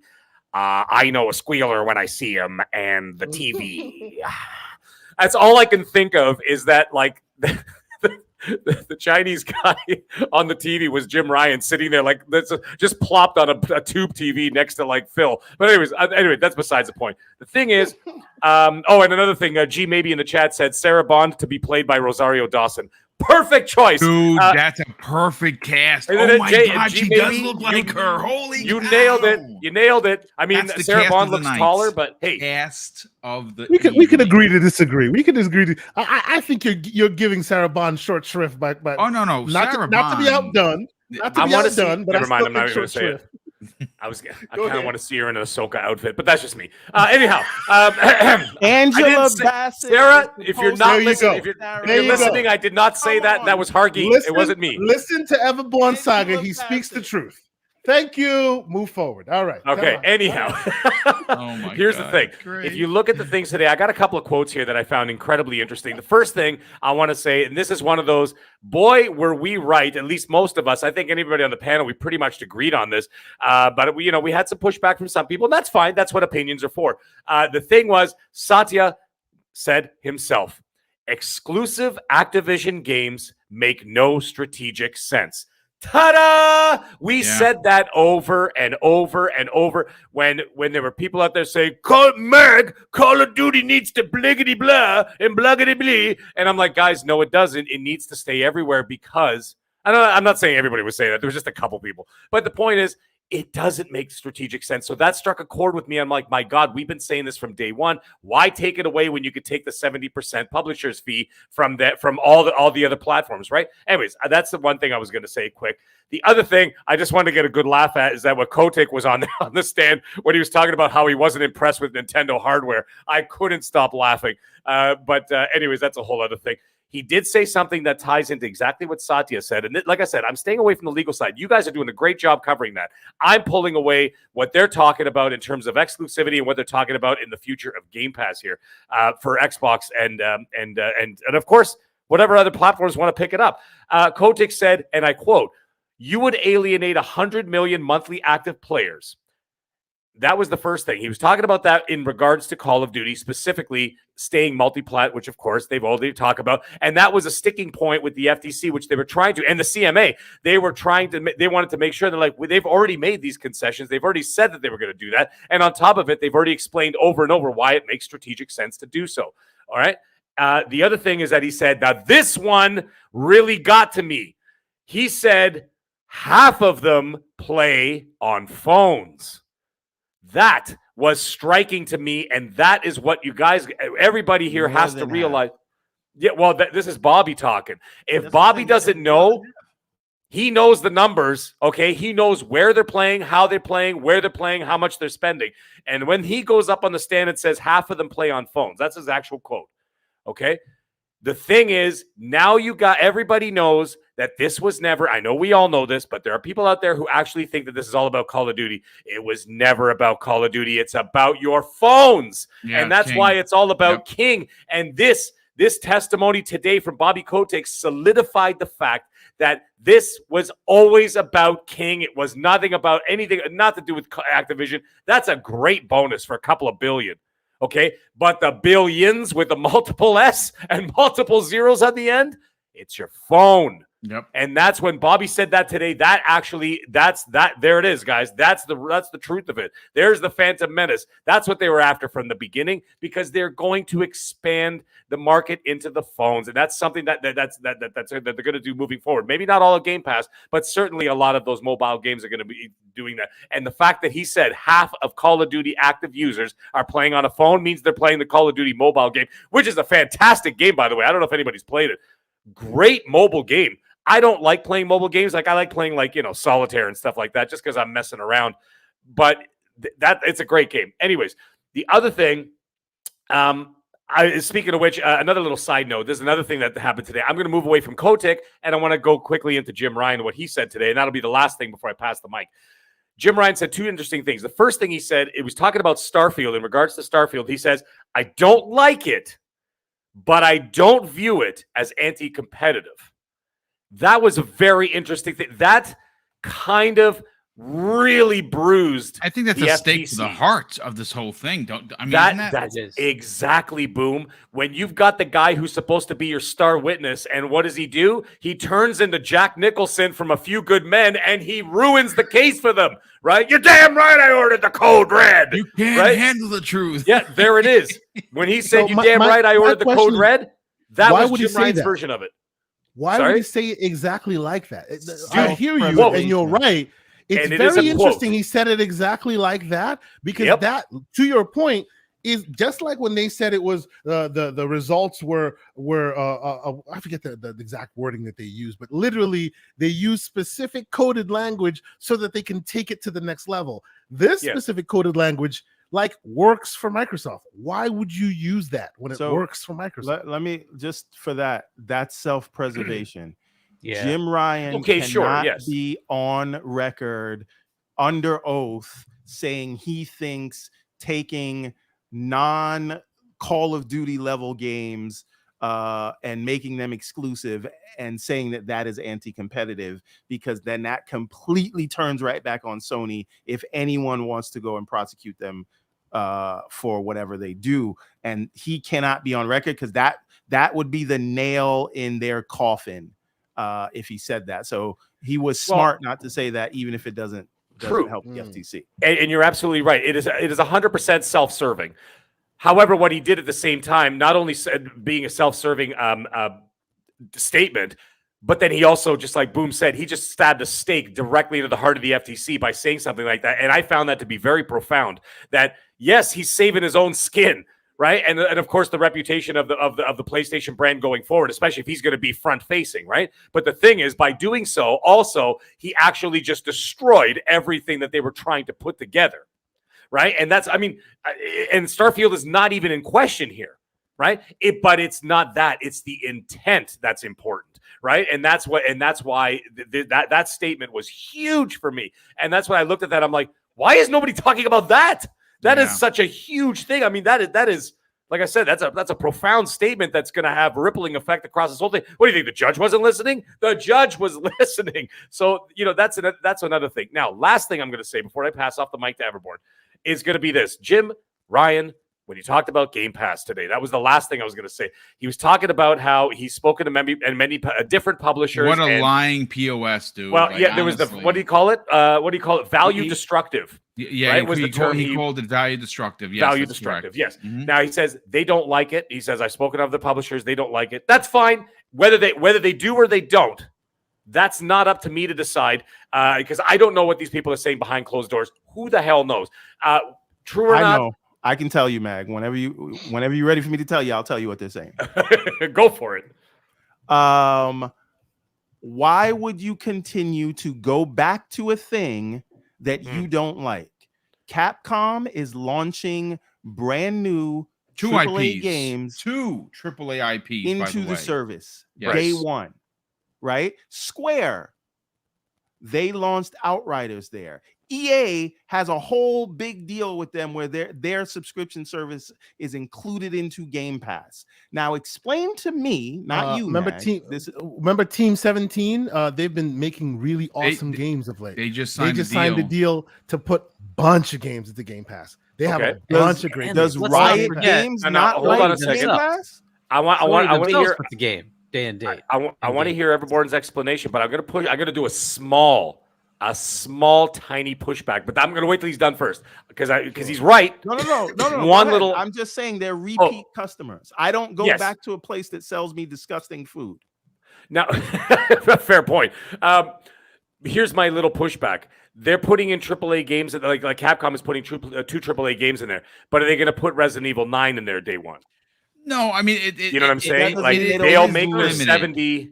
That's saying a different thing. That's just a financial decision where you think you could say sell more, but to say that it is value destructive is patently no. false. Absolutely false. No, And to there's say no that question no of that. one likes it, he said unanimously. Yeah, Yes, he he did did. use Yes, the he word did. Talk to all unanimously. the publishers, and none of them like it. He didn't say for their blockbuster games they think they could make more money, so they won't put it there. I mean, He said no one likes it. You and I both know it's exactly the same as whenever you're in them spaces and you have them arguments with those people, and you know who I'm talking about, and they go, nobody likes Game Pass, nobody plays indies. Come on, but they are not. The minute anybody oath. says nobody, you know they're full of shit. Right. So here's my thing. What I think, and this is obviously how it's going to go forward. At least I think in my mind, whatever Microsoft owns, first party, AAA, $200 million games, whatever the hell, those will go day one in Game Pass. Everything else, they're going to follow. I think once Activision Blizzard gets in, becomes part of the team, anybody else is not going to put those big titles into Game Pass day one. They will still make their money off of it, and then it could go into the service later on, a la, the PlayStation model of, how like they release a big AAA game, like, God of War Ragnarok. Okay, it came out, whatever. You're not going to see it in PS Plus for another year. Okay, so it'll be like a year and a half after the game came out. They're going to milk it for everything it's worth, get those bundles sold, you know what I mean? Make as much money as they possibly can. And then make money on the back end on an old game in the service, yes. And then dump it into a service later, right? I could see the third-party players in the field, not Ubisoft because they got their own thing. EA, they've got their own thing, which is attached to the Game Pass model anyway. But, some of these other ones, some of these other games out there, these AAA games, I could see them doing that with Game Pass. When Game Pass starts getting big, let's say they start getting into that 40, 50, 60, 70 million subscribers, let's say this is all theoretical. Okay, when you get in there, that's when they're going to say, well, we got to milk this for what it's worth, get our 400-500 million off the rip, and then 6 months later, we'll drop it in Game Pass for the other 60 million who didn't purchase it to experience the game. And then, of course, Microsoft's going to dump that bonus bag on top of it, which the top brass are going to be more than happy to accept 6 months down the road. So I don't see any of those games coming in day one from all these other all these publishers. Obviously, Microsoft's games, great, fine, whatever. That's going to happen. Right? So your next Call of Duty is going to be in there. Your Diablo 5s, your Fallout 5, whatever the hell, right? They're all going to go in there and they'll go into Game Pass. But everything else you see in there, you might see it down the road, especially if their numbers get higher. But once again, they're going to follow that PlayStation model. So maybe he's half right that some people don't like the idea because of like putting their games in day one. Because I can't see Splinter Cell. I mean, let's pretend like the Ubisoft service doesn't exist, okay? You won't see Splinter Cell show up in their day one. You won't see Resident Evil 9 show up in Game Pass day one. You won't.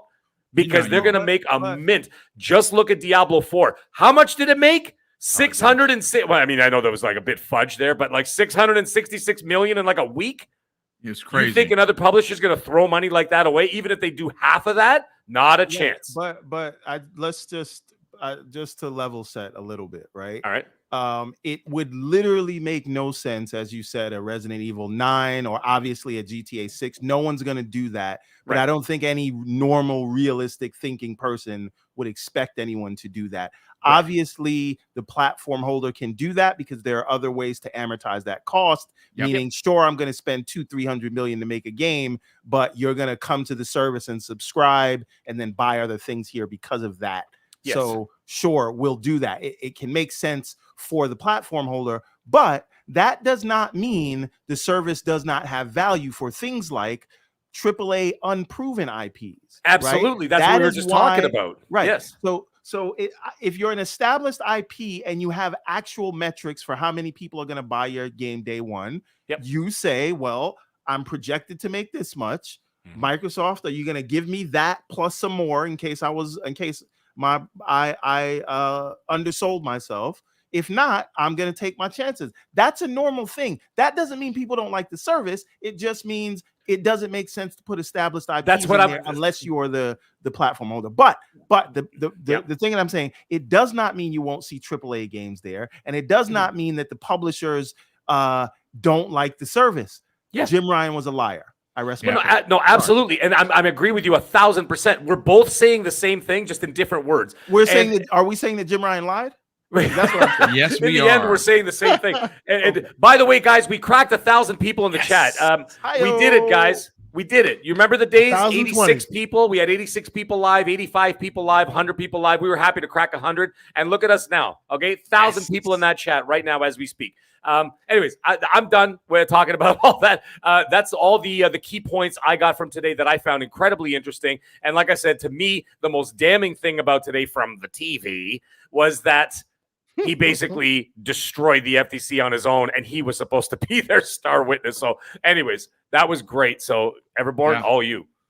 Yeah, listen, Everborn, before we bring you in on the conversation, I definitely got to catch up with Super Chats. It's been a ton of them, so I can't thank everyone enough. First of all, shout out to 6th Scale Simon. He drops a very generous $5 Super Chat and says, liked, subbed, finally caught you guys live. Fantastic podcast. Makes my day working on jets easier. Wow, man, you must have crazy skills. Congratulations. And brother, thank you so much for subbing. Thank you so much for liking. And of course, thank you so much, Simon, for the generosity. We truly appreciate it. Scott Gamer Dude drops a very generous $10 Super Chat and says, not related to our current topic, but boom, merch, a t-shirt that says, at the end of the day, Xbox is Steel King, in reference to our community. I like that, dude. I don't want to steal that, because then that would be copyright infringement, but I like what you're putting down there, Scott. Thank you for the generosity.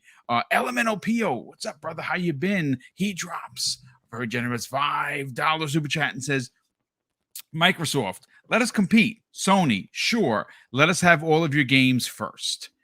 Ridiculous. When you put it like that, it's pretty ridiculous. Scott Gamer Dude drops an additional $5 Super Chat and says, hello, Mag. I saw a Tron cabinet being sold from Best Buy. Is it real?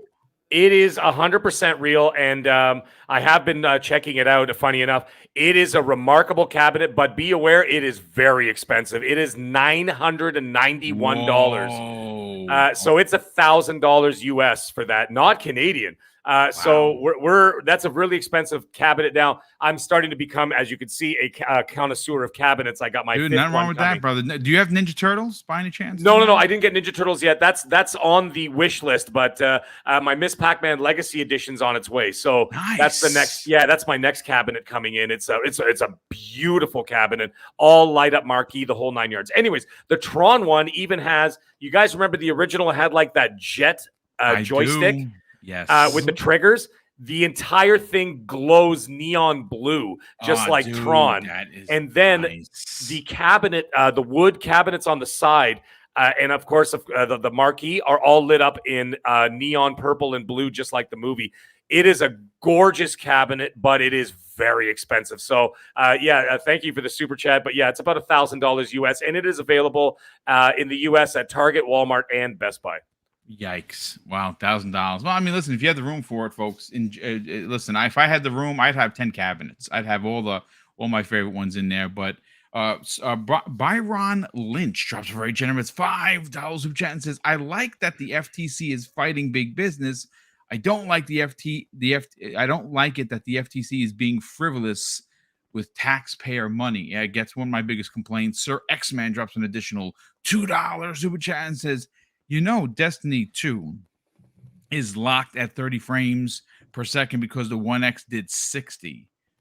I didn't know. I haven't played Destiny in 4 years. It's just fallen out of my wheelhouse. Plus, I heard that the servers are just terrible. Michael Mooney drops a very generous £5 Super Chat and says, the current Call of Duty Modern Warfare 2 is a 2-year title. The next Call of Duty is due out in 2024. DLC was due in 2023. He says, but is now rumored that it'll be a semi-full release as Modern Warfare 3. Yeah, it's still confusing on what they're trying to do with this. We don't know. Originally, it was going to be a DLC. Now it's going to be a full release. Well, I'm assuming we'll know soon enough. Yeah, just like there was an Overwatch 2, right? Yeah. Wait a second. Angry Hippie drops a very generous $2 Super Chat, and he says, For the person to play Greenberg or Aaron Greenberg, it should be Randall Thor 19. What? You should play. That is funny, Angry Hippie. That'd be hilarious, bro. John Wolf drops a very generous $5 super chat, and Keasante's PC partner, if you will. He has joined the ranks of the PCMR on Monday evenings on Keasante's new show. So if you want to check that out and you're a PC person or thinking to getting into PC, you should definitely check that out. I mean, he says, come on, Boom. You're a PC person, Mr. Rog Ally, man. I'm just saying. Am I really? I don't know. Boom, don't do it. Because then, like a month from now, you're going to be like, oh, by the way, here's another one for $3,000. And then Asante's going to go and get that one. And I like my ROG Ally, and I am messing with FPS stuff, and I did find the buttons for all of it. So I'm kind of dabbling. I'm not a PC dude, but I'm dabbling. The ROG Ally is like marijuana. It's a gateway drug. Love it. Exactly. He says, John Wolf says, many things revealed, but one thing is certain. Jim, Lena, and the CMA are in bed together. Notice how Jim got cocky after he knew they would block the deal. Yeah, I mean, there's something there. Listen, folks, I don't know. I can't say for sure, but if I was someone just being honest, collusion is definitely collusion on some level happened between the CMA and the FTC. Now, is Jim Ryan involved in there? I don't necessarily think so, but I definitely think the two big government agencies did some things that they probably shouldn't have done. And if that, in fact, is the case, people should go to jail if they broke the law. I'm going to leave it at that. Sir X-Man drops an additional $2 super chat and says, Windows Phone might come back with Game Pass. Well, I've only heard good things about Windows Phone. I never owned one, but I heard everyone. Jez quit playing games with my heart. Stop it. Yeah, there you go. See, I'm sorry. Palm OS was the best one, but behind that, Windows Phone.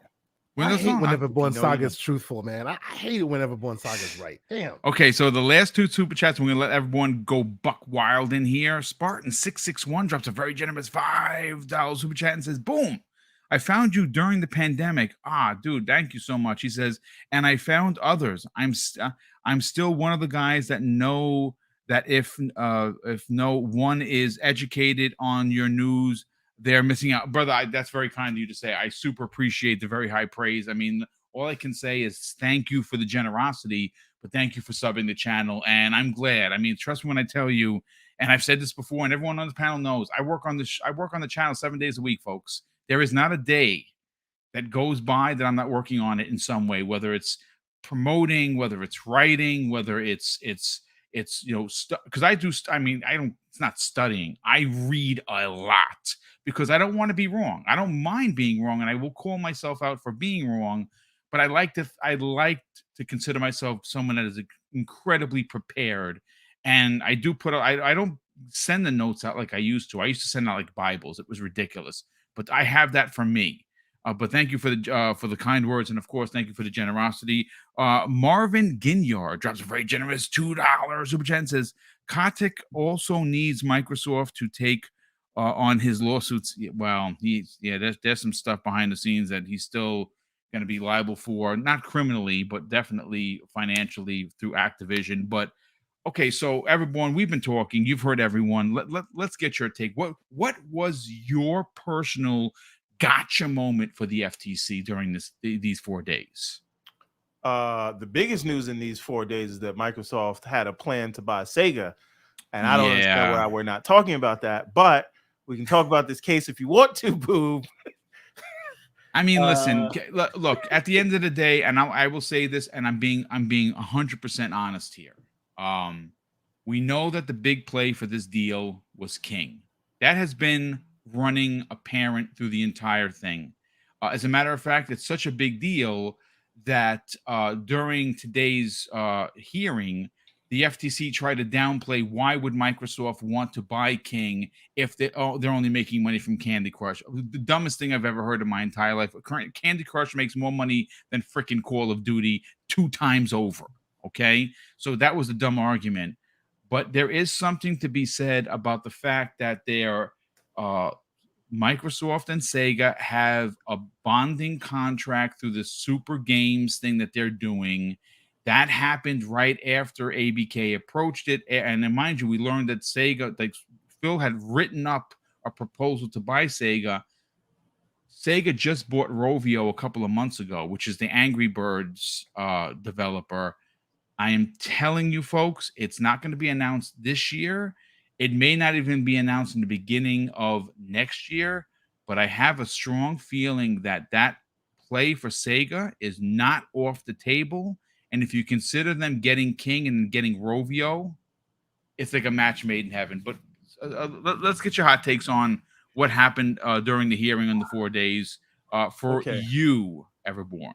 So for me, I think the biggest day. Well, I mean, there's highlights every day, right? So we start with day one, how it started off rocky with Matt. Matt Booty did great, but you're talking about the head of Bethesda, right? Pete Hines. Now, yes. So they didn't do as well, but I don't think they really gave up anything of particular import. And the reason why is, there's this whole email from Matt Booty, but we're talking about a C-level executive that doesn't have decision-making power, that was requesting them to spend $2 to $3 billion 3 years ago.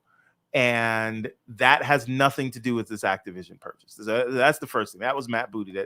That's what we all thought was the gotcha moment that the FTC had. And then they talked to Pete Hines, and they tried to make it seem like he wasn't happy that ZeniMax games had to be exclusive, but Activision games didn't, and that this would be Microsoft's plan to make Activision games exclusive. The problem is, if you actually read, and I know a lot of people don't read, you would see that what Matt Booty was talking about was Todd Howard is about to go in front of press, and the press are going to ask him this question, and why weren't we involved, like in the messaging on this? We're supposed to be one company now. We should make these messaging, or at least we should be kept in the loop for these messaging things, and we're hearing about these things in blog posts.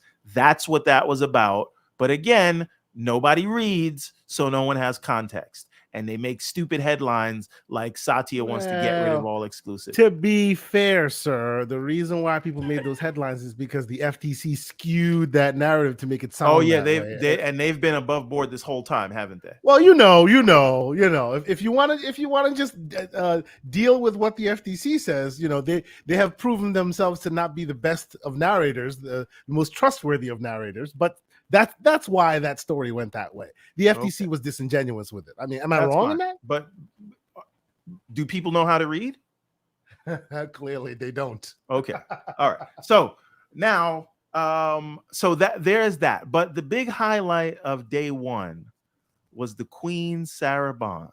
Indeed. Who when the FTC, this is when it started. This is when you knew things wasn't going the way you thought it was going to go. You know what it reminded me of when Sarah Bond came out there? Everybody has a plan till they get punched in the face, and Sarah Bond was the punch in the face to the FTC. For example, she brought up how they bought Bethesda because they heard Sony was trying to make Starfield exclusive. That came from Sarah Bond.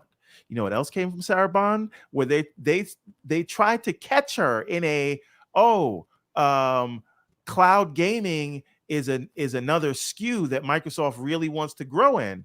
And the FTC lawyer just thought she knew she was going to say yes. Sarah Bond said nope. And then she tried to hit her with was that true when you said it then? Sarah Bond said yes. The lawyer says, I'm confused. She said, I said that in September of 21. Is it still September? Things change. Is it still 21? Yeah. Right. I mean, that's. By the way, when you refer to her as the future CEO of gaming. By the way, there's no doubt about it. But Carrie, she proved that in a week. Yeah. The way she talks about Xbox just makes you hyped to be in the ecosystem. I mean, right? She sold the judge on Game Pass. Like, that's what I'm saying. She did that. She's a saleswoman. She was literally wearing an Xbox green blazer in the court. That's not a joke. She actually I know. It's a right? yeah. She talks about Xbox with more excitement than Phil Spencer. Yeah, I said it. She when she I does agree. talk I about agree. the brand, she does talk about it in a very excited way. Yeah, like the way that she does is just no one else does. I absolutely 1000% agree. So that got everybody hype. And then day 2 happened. And this was when they brought out Big Philly. Right? And wait a minute. Phil was day 2, right? He wasn't day 3. Phil was day 2, correct? Yeah. Yes. Right. So Phil comes out day 3.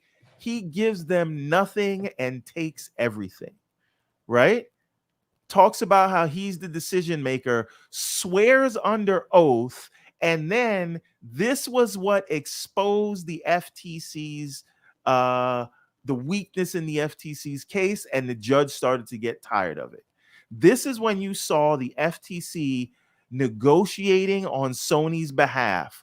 And Phil was like, I will swear under oath, and I am the decision maker, that Call of Duty will stay on PlayStation. You want me to swear? I'm swearing right now. Hand to God. The judge was like, you're under oath, right? Phil was like, yup, I'll swear.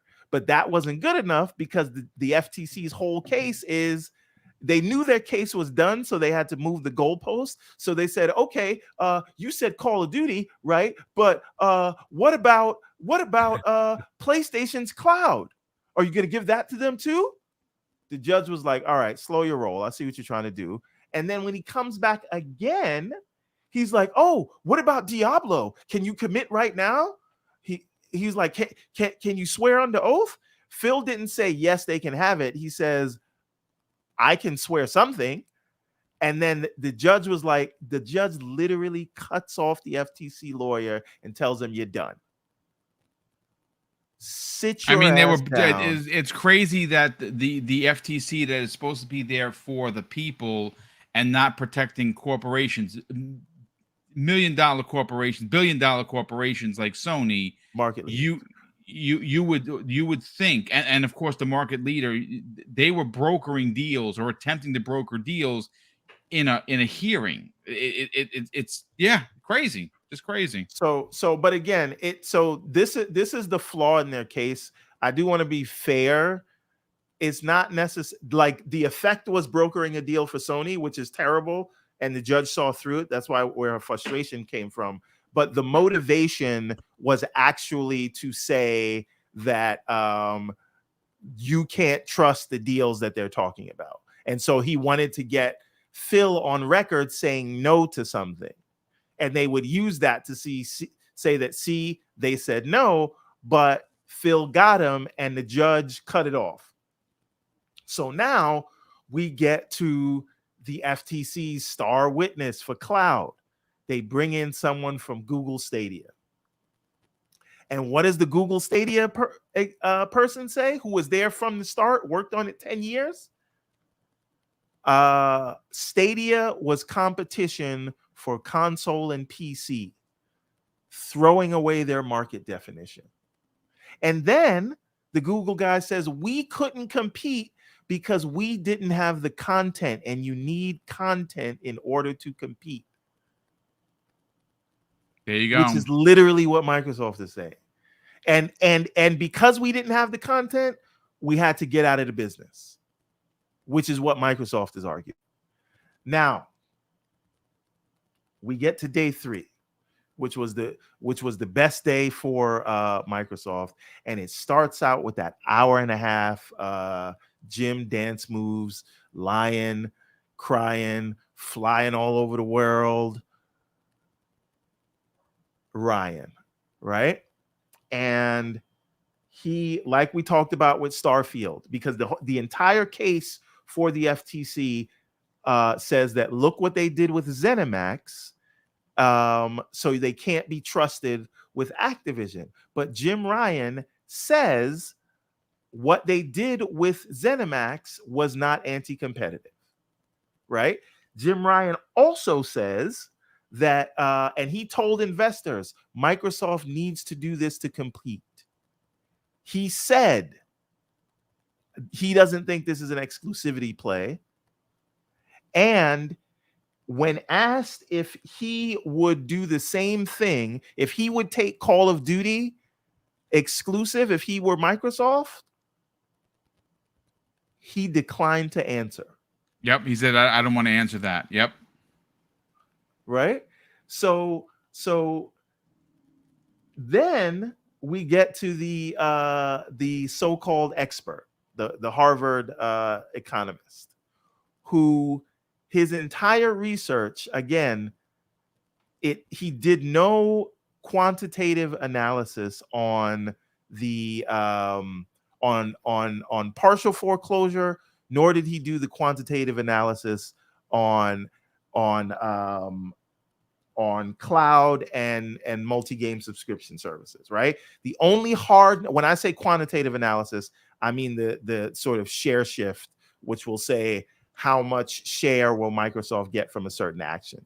And so the long and short of it is he enters an input that says if this many people that are not playing COD on Xbox today go and switch to Xbox as a result of Microsoft making Activision content, all Activision content, fully exclusive, then they would gain a 5.5% market share. Right? He says they would sell they'd increase sales by 8.9%, and that would give them 5.5% market share increase. That's their argument. But the only way he was able to get that and make it be profitable by pulling content away from PlayStation is by saying 20% of the people that don't play COD on Xbox today will switch to the Xbox as a result of this. And they asked him where he got those numbers from. Like, why was his input 20%? He based it off a YouGov survey that he did not have access to. And that is when the judge lost her shit. Pardon my French. Yeah. Right? Mm-hmm. So that's when she starts saying, so you didn't read this survey. And then he tried to reference the survey later, and she was like, that's so she's like, what survey? The one you didn't read? And then this is where it gets better. So that his whole argument basically comes down to trust me on this, right? And they basically decided they were going to enter they made a super narrow market, and they found a number that would make it beneficial to Microsoft, but they did not account for anything else like PlayStation exclusives, right? That was immaterial to this thing, which means, hey, you might switch to an Xbox, but before you switch, will you consider God of War and Spider-Man and things like that? That wasn't a part of his analysis, right? So then the Microsoft's expert comes about, and she says, yeah, that market is too small, and she based her analysis off of telemetry. And the judge says, well, you got that telemetry from Microsoft, of course. And the expert says, yes, I got it from Microsoft, but I also got it from Sony. And the judge says, wait, did Dr. Lee have access to that? And apparently he did have access to that telemetry data, but did not use it. Right? So she was using actual telemetry data to see customer habits, and the FTC's expert was using a survey that he didn't read. That's basically what it came down to. And there's more times where the judge jumped in. She asked a lot of pointed questions, but the point is she saw through whenever anyone was trying to BS her. And she pushed back on questioning, and it happened way more often to the FTC's witnesses and lawyers than Microsoft's. So And then you had today. You guys are going to have to fill me in on today. I only was able to get in a little bit of it because I had a lot of work meetings today. So this is where I am. Day 1, 2, and 3 go to Microsoft. And from what I listened to in the background today, day 4, I think it also went to Microsoft, but the FTC had a better showing. So that's all. I mean, look, personally, I think that Bobby K came in and he answered all the questions properly. He is who he is. He's not going to be a part of Activision much longer. He just wants his I don't know how much money he's getting. I think it's 400 million, something like that. It's ridiculous. He's going to get his money. He's going to go, and that's going to be the end of the story. And Satya Nadella was sharp. He was concise. He answered all the questions that needed to be answered, and then some. And like I said, people are criticizing him, saying that about the exclusives thing. Don't criticize the man because that's what he wants. He does. The reality is he's looking from a businessman's point of view. Games he wants everywhere so he can make money for his investors. So that doesn't surprise me in the absolute least, to be honest with you. But he does say that this is a business and exclusives do make the business move. So look, at the end of the day, we spent 2 hours. We had over we almost hit 1,100 people here live, which is crazy. I do want to catch up on the last super chats.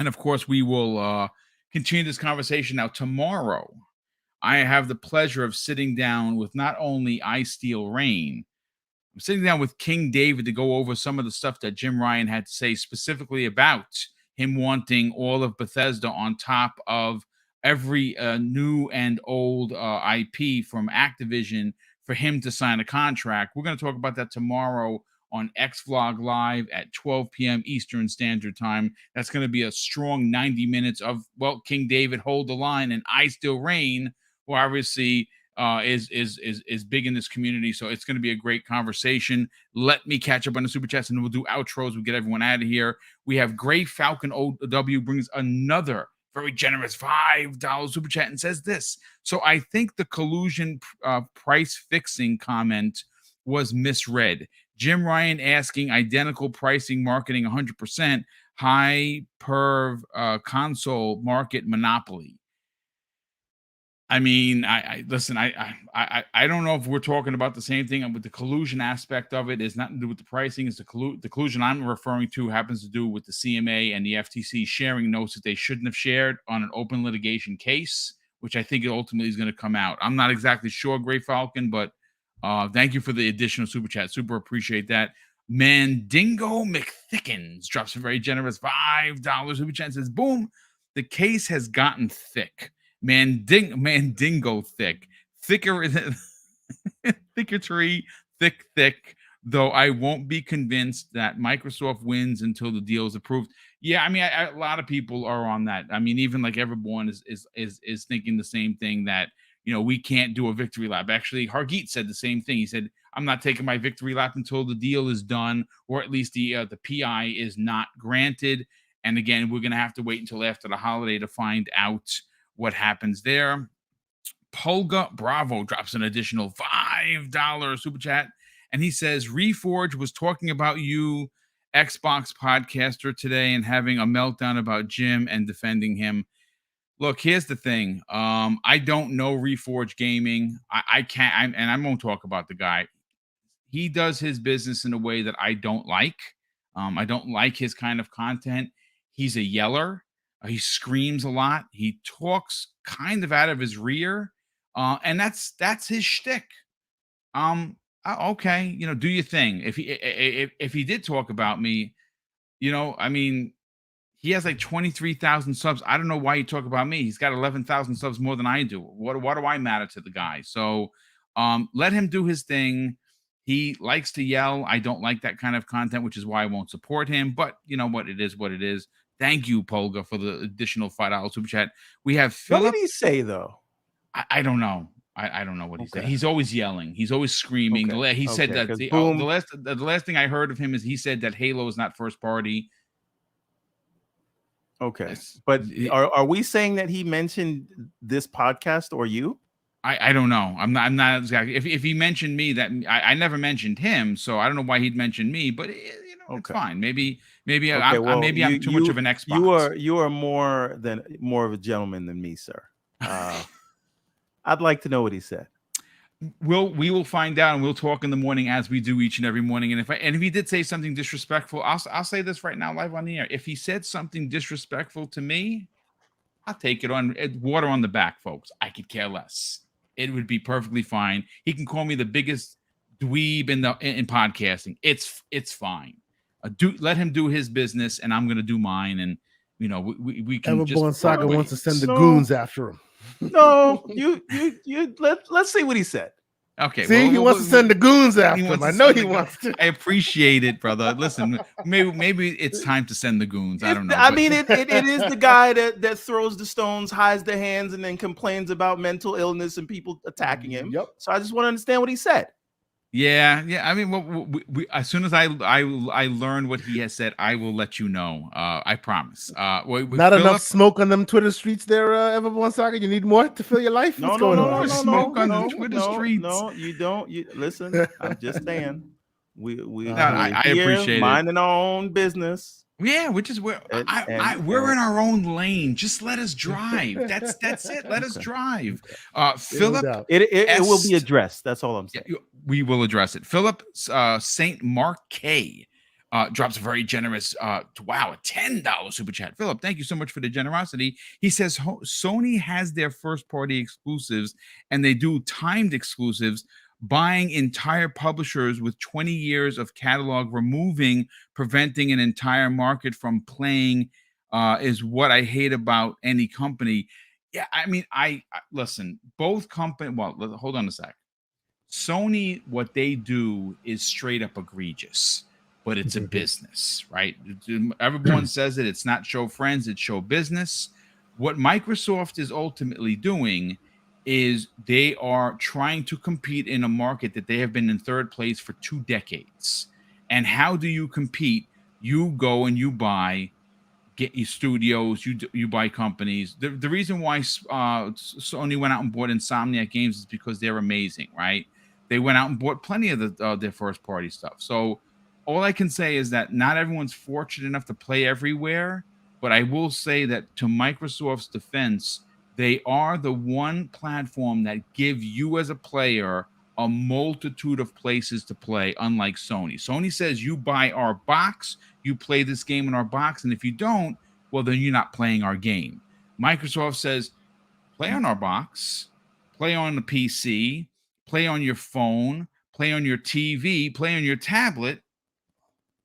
Plenty of places to play. So they're not holding games hostage like Sony does. Sony holds games hostage. Final Fantasy 16 is a perfect example of that. It's not even available on PC for a year. So we locked up this exclusive, which, by the way, was confirmed in court documents that it was supposed to come out on Xbox, but that was changed by Sony. That came out, folks. And it's only available on that box. So Sony is, if anyone's egregious in doing it, it's Sony. Microsoft bought, instead of just buying milking the cow, they bought the farm. They have the money to do that.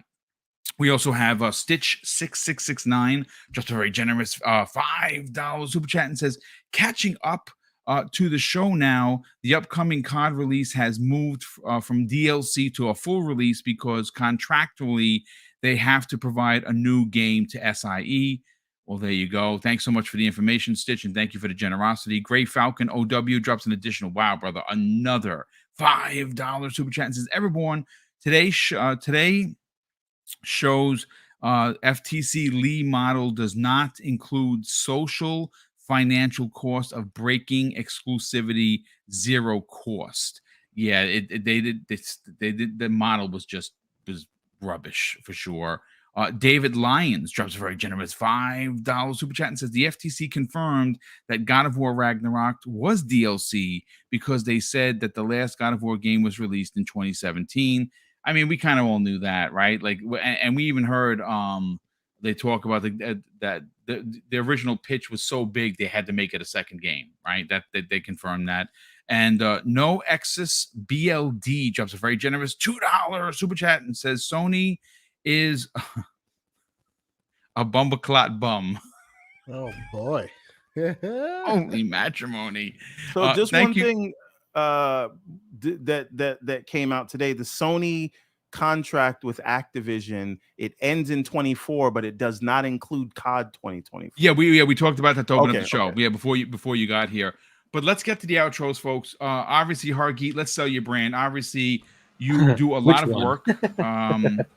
You do a lot of work, obviously, on other podcasts. You're on RDX. You have your own show each and every week with Zolker 87. That's why 82. And of course, obviously, you're on this show. But you work with obviously Gaz and Asa from Game On Daily. So let's sell the brand, brother, and sell what you're doing with the Zealots of Gaming each and every week. Yeah, so this thing will finish up tomorrow, right? As far as the trial, so whatever, Yes. we'll see what happens, and we'll be talking about that a lot, I'm sure, tomorrow at Zealots of Gaming, 8 p.m. U.S. Eastern Time. And then, Gaz has been pretty active on He Twitter. certainly has. So there's certainly stuff coming there. So watch for some nice sauce coming there. And then RDX, of course, we'll be skipping next week. It'll be our 4th of July Independence Day here in the U.S. on next Tuesday. But normally Tuesdays at 8 p.m. U.S. Eastern Time. So we'll follow that up the following week. We'll be talking about it. By then, we'll hopefully have some idea of what the status is of this thing. We'll have the decision made. So yeah, we'll be having fun there. And of course, Primetime Gaming every Wednesday. So I will say this, folks. Whenever that happens, and it would be fitting. It would be fitting if the victory lap could be taken on that Wednesday, which would be July 5th. Just so happens to be Primetime Gaming. Maybe we break 2,000 in the chats. We start doing Randall Thor. Norman Rand, I'm coming for you, brother. Keep watching. Keep watching, Rand. Kay Asante, you are obviously going to be having an amazing show this Saturday and probably fighting some more with everyone as you normally do. Sell your brand. AOK Zoe versus ROG Ally. Oh, I don't know. I do not know what you are talking about, sir. I don't. I can say that ROG Ally just posted something. I put it into the chat. They said tomorrow exceptional performance is released. Get ready for the mighty Snapdragon 8 Gen 2 coming to the ROG to the ROG Ally tomorrow. What does that mean? They're probably releasing firmware to finally let the chip start performing better because it's been having issues. Oh no, because I heard Snapdragon. I'm like, that's an ARM chip, and what it is? Yeah, that's an ARM chip. Yeah. But it says here Snapdragon 8 Gen 2. Whatever that means, I guess it's going to be updated. What they're making a variant of the ROG Ally with a Snapdragon. I don't think Gen so. 2? I don't know. Okay, we shall see tomorrow. We will learn. But sell your brand, brother. Not only talk about obviously your Saturday show, but you got a show with John Wolf each and every Monday. You've had 2 episodes in the bag. Let's talk about it. Yeah, thank you. No, it's always a great show. This is the highlight of the week, and of course, as the deluge of court case stuff goes on, this is the great place to discuss all that. And of course, this weekend you will also hear more of that, and we'll get a bit more detailed on the Gaming Circle podcast. Saturday, 10 a.m. Eastern Standard Time on my channel. You follow me, I follow you back. Myself and obviously the slanderous one, Mr. Everborn Saga. We will be doing that this Saturday. It'll be super fun. As by then we'll know more than we know now. So there'll be just a whole bunch more to discuss, and I have a feeling it's going to be some stuff. On the flip side, if you want to talk some ROG Ally stuff, if you want to talk some light PC gaming, hey, maybe you have a handheld, you're unused to the ground that is the PC market. Maybe you have a very small Steam library. You're looking to grow a little bit bigger. You can come and check out the Gamers Playground. That's also at 7 p.m. I always say a.m. for some reason. That is 7 p.m. on Monday nights, also on the channel. I do that with Mr. John Wolf. Fun show. It's not we tongue in cheek with PCMR, but it's more about just getting people's feet wet, getting people excited, getting people who may not necessarily know all the balls and strikes that is PC gaming. You have yourself a handheld system. You want to know some of the intricacies. You want to learn some tips. You come on the show, you ask a question, you join our chat. We have a great time. So come check us out. Appreciate everybody being here. Next time, I want to be on the show when we finally break the 13K. We're so close. It's right there. So many people already still there. Please, if you have an opportunity to, just hit that subscribe button. It doesn't cost you anything, and it'll make Boom the happiest human on earth. Let's do this. Come on.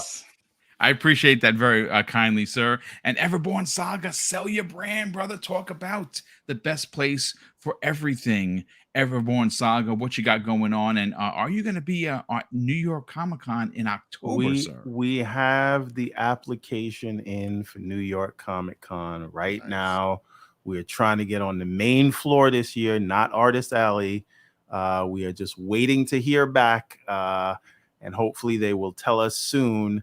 So fingers crossed on that one. But we are going to be launching a Kickstarter around the time of Comic-Con, and you guys all know the game is in production. You saw the trailer, but we're doing some good things with animation. And long story short, $50 sale, all the books, everbornsaga.com, Everborn Saga everywhere else. See you guys on Saturday. Yeah, absolutely. And real quick, one last super chat before we get to the rolling the credits. Boogeyman says, Everborn, I just want to talk Reforge. And he asks, why you got the pipe? What? Why? I don't know why. Right? I don't know why, but a pause belongs in there somewhere. Yes. Like, what? Yes. That's not the pipe he was talking about. No, he's not talking about that pipe. But He's still, talking about a brass pipe. But still. Pause. Yeah, throw a pause in it. Listen, ladies and gentlemen, I can't thank you enough. The channel has seen such success. This year has just been incredible. The live people in the chat, we're hitting numbers that I could have never dreamed. I mean, like I said, I don't say it to be facetious in any way. Mrs. BoomStick and I are so grateful for the support that we get. I mean, there were times, and you hear Mag say it all the time, that we would have trouble getting 100 people here. And now we have moved into a level that you regularly see with Colt Eastwood and Dealer Gaming, and of course, Randall Thor, and some of the other big ones as well. The fact that we can say we had almost 1,100 people here tonight it's just crazy, and we are unbelievably grateful for that. Of course, we are super grateful for all the super chats and the channel memberships that continue to come in. And like I said, we already have, without counting the 15 copies of Stalker 2 that we're going to give away, we already have $2,000 worth of giveaways in 3 days. 3 different shows, $2,000 we're giving away. And that's coming towards the end of the year. And obviously, we can't fund those things without the channel memberships and the super chat. So we're, again, very thankful for that. And of course, for me personally, I'm going to close out the show with something that's important to me. Hopefully, one day it'll be important to you. And that's something that my dad taught me with kids. And he would say, Craig, treat others how you want to be treated. And also, it doesn't cost anything to be nice. You live by those rules, son. I can guarantee you're going to have an awesome day. So take care, everyone. We'll see you next week on the newest episode of Primetime Gaming with Mr. BoomStick and Friends.